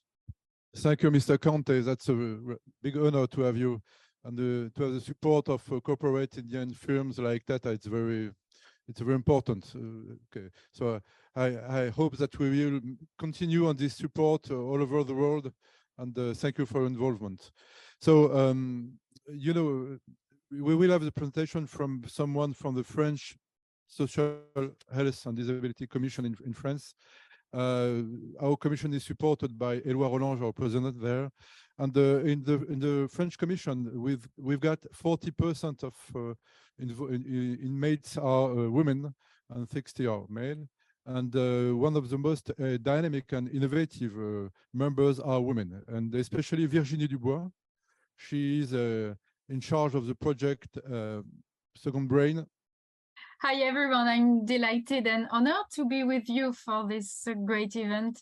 I'm Virginie Dubois, dietitian nutritionist. I had the opportunity and the chance to join the Health and Social Commission within the French Chess Federation, thanks to Franck Drouin. I joined this commission with great joy, and at least for two reasons. The first, very important, is because my children play chess, so I'm starting to accompany them for a few tournaments, so it made perfect sense for me. But also, and above all, because it seems to me that the question of food and nutrition associated with the game of chess is still only at the beginning, and that many beautiful things are to be thought and produced. This is why the Second Brain program has its place among all the other programs offered within the Commission. This program has, in my opinion, two ambitions. The first, which is at the heart of my daily missions, is to be able to use the passion for chess as a means of raising awareness of good health and good food and nutritional balance. Indeed, the problems of overweight and chronic diseases are increasing, and it's, in my opinion, interesting that clubs and leagues can also take this reality into account by making young players aware, for example, of making healthier snacks in the clubs, leaving room for fruits, nuts, dairy products, wholemeal bread, for example. The second, particularly stimulating and new, I think, is to be able to reflect and inform on the advantages that a good choice of food can have for improving memory, concentration, and energy. The challenge is therefore to offer an ideal diet that would allow the player to be in the best possible nutritional conditions to perform at his best. The issue of nutrition in athletes is now obvious. But the question of planning a healthy diet to prepare for more cerebral competition is new. The stakes are real and should be addressed even from a perspective of player preparation in the weeks and months preceding the competition, as well as in the hours preceding the competition. For example, one of the essential issues for optimizing your concentration is to have an appropriate blood sugar level, neither too high, neither too low, but also regular and, if possible stable throughout the game, especially if it's a long game. A blood sugar level that is too high, like a blood sugar level that is too low, causes fatigue and therefore poor concentration and a lack of competitiveness. Here is another example. The consumption of magnesium should be optimal, but it cannot be regulated just before competition. Hence, the interest of aiming to satisfy its intake throughout the year. Magnesium deficiency is common and causes fatigue and stress. To feel fit in front of the chess board for competition is, of course, to increase your chances of winning by being in optimal performance conditions, but also to increase your chances of having fun. For the first year of existence of the second brain program, we have chosen as the first significant action to raise awareness and provide access to information for the best young French players during the French Youth Championship, which took place in April in Agen. The objective was therefore to act on two components mentioned: awareness of balanced diet and give practical dietary advice in order to aim to be in ideal nutritional conditions to play well. The various actions implemented were to inform with the help of a flyer distributed to each player that we can see. Thank you. To offer a free application for the children and their parents, giving access to a program with different advice for each day of the week of the competition. For example, the first day allowed you to organize your meals according to the scheduled game times of the day. The second day gave advice on how to hydrate yourself properly and gave advice with drinks that allowed you to aim to stabilize your rate of blood sugar during the game. The other things were around the supply of vitamins and minerals, acting on the concentration and the prevention of fatigue. A free access conference where many parents, the room was full, you can see on the picture, came to ask their questions during their children's games. These different actions allowed us to see that there is a real interest in the theme of food, in particular with the game of chess, since many players have followed the advice that had been given by the program on the app. This reinforces our desire to be able to advance this second brain program. The prospects for this are the production of short information videos will be made available to clubs and players. The realization of action on a larger scale by intervening in leagues, clubs, and tournaments, and the connection with other federations as well, for example, in Romania. Thank you for your attention. We've got a last project called CUTE, Ukrainian Women Program in France. Very quick presentation with Anastasia. Anastasia, as you know, is a journalist, grandmaster, and also Ukrainian woman. And it's something, this project could be considered as a synthesis of several points we mentioned today. Next slide, okay. We need in France some professionals to teach chess in schools, in clubs, and so on, animators. It's a very strong approach from Éloi Rollange and Jean-Baptiste Mulon, the president and the vice president of the federation, and Laurie Delorme also, vice president, to increase the level of teachers, women teachers and animators in our clubs, in our leagues. So at the same time, as you know, a lot of migrants from Ukraine are in France. We estimate that it's around 100,000 Ukrainian people, and 90% of them are women. So if we combine these issues and these goals, we imagined with a partner called Aurore. It's one of the major associations in France, to recruit and to get 10 women from Ukrainian migrants to get a job before the end of the next year. And we will have, I think, I guess, the support of the European Commission, because it's one of the targets of the European Commission to help that kind of migrants and to increase the level of social inclusion. And you have got also, we will have some context and the success to apply this European program, and also for Conseil Régional de France. That was our part of Infinite Chess in France also. So that's a good example that chess is good for inclusion, also to increase the level of teachers, women inclusion also. That's and I think that with the expertise of Anastasia, like a journalist communication, and we will get a success. A good point also, it's to consider that 50% of the Ukrainian women are migrants in France now, will be outside in Europe in the 2 years, Germany, Poland, and so on. That with the ECU, European Chess Union, and the FIDE, we will organize the equivalency of diplomas.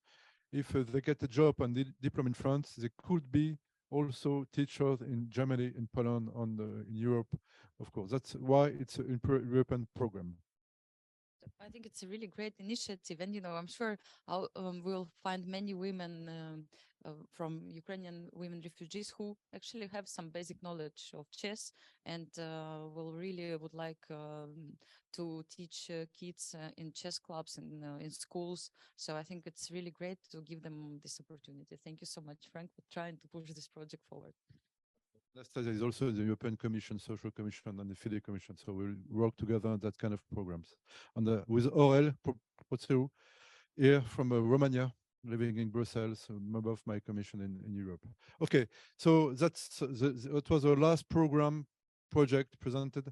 So maybe I call from Dana Rezince and Éloi Rolange, of course, and Anastasia to join us here, and to have some sentences for the end of this good, interesting conference. Thank you.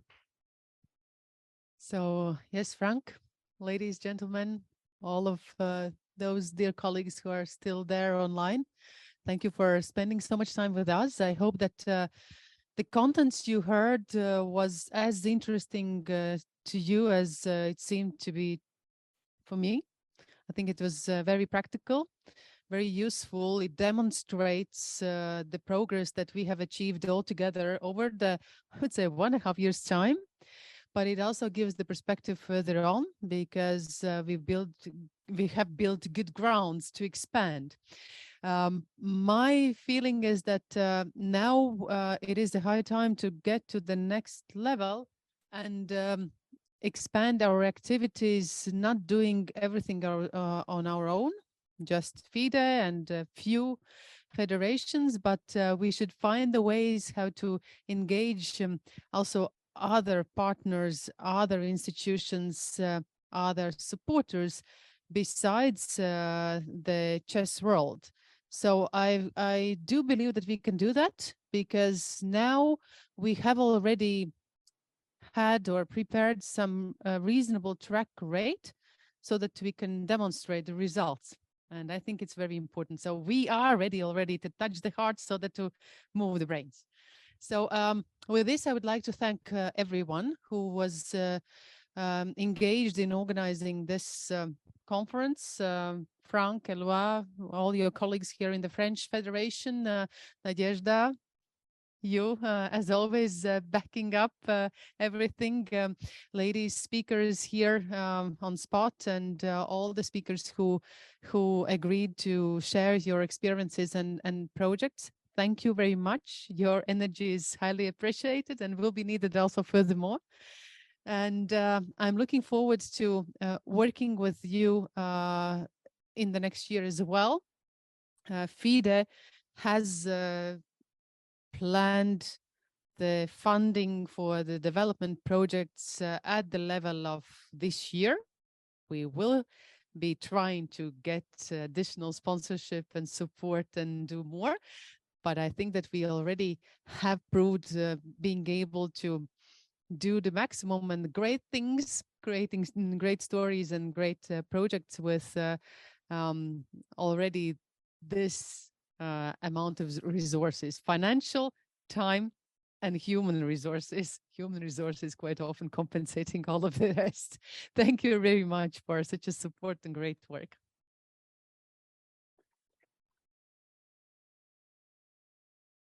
Thank you, Dana. So, good evening, everyone. Again, what I want to say about this moment we spend together is that I hope that all of you from different federations will take ideas from the different projects and programs that were developed here.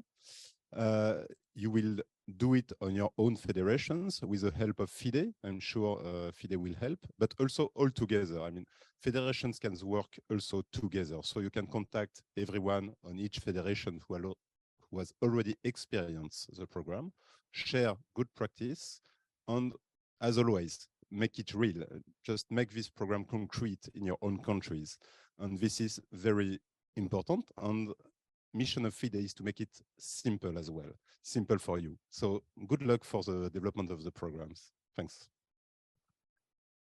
Yes. Well, I'm passing the mic to Anastasia. I would like to just continue on what Eloi has mentioned, that yes, we really want more federations to get engaged, and we will consider this very conference being a success if we will see new partners in Infinite Project, in Chess for Freedom Project, in Chess for Protection Project. So in those initiatives that are there and we are willing to expand, or if you will come with new and fresh ideas on how chess can be used for the benefit of society. So go on. Thank you. And to conclude everything what we heard just now and during the day today, I want to say that today is the first day of the last month of this year. And as already was mentioned, this year was a year of women in chess. And this is the last month of this year.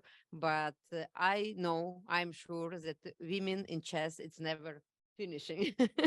So thank you very much. We are looking forward for the new project. And as Dana mentioned, those projects is for everyone, and the new projects that coming together, FIDE and the Women Commission, it's all for chess, chess for all. So stay with us and you will know more about this. Thank you.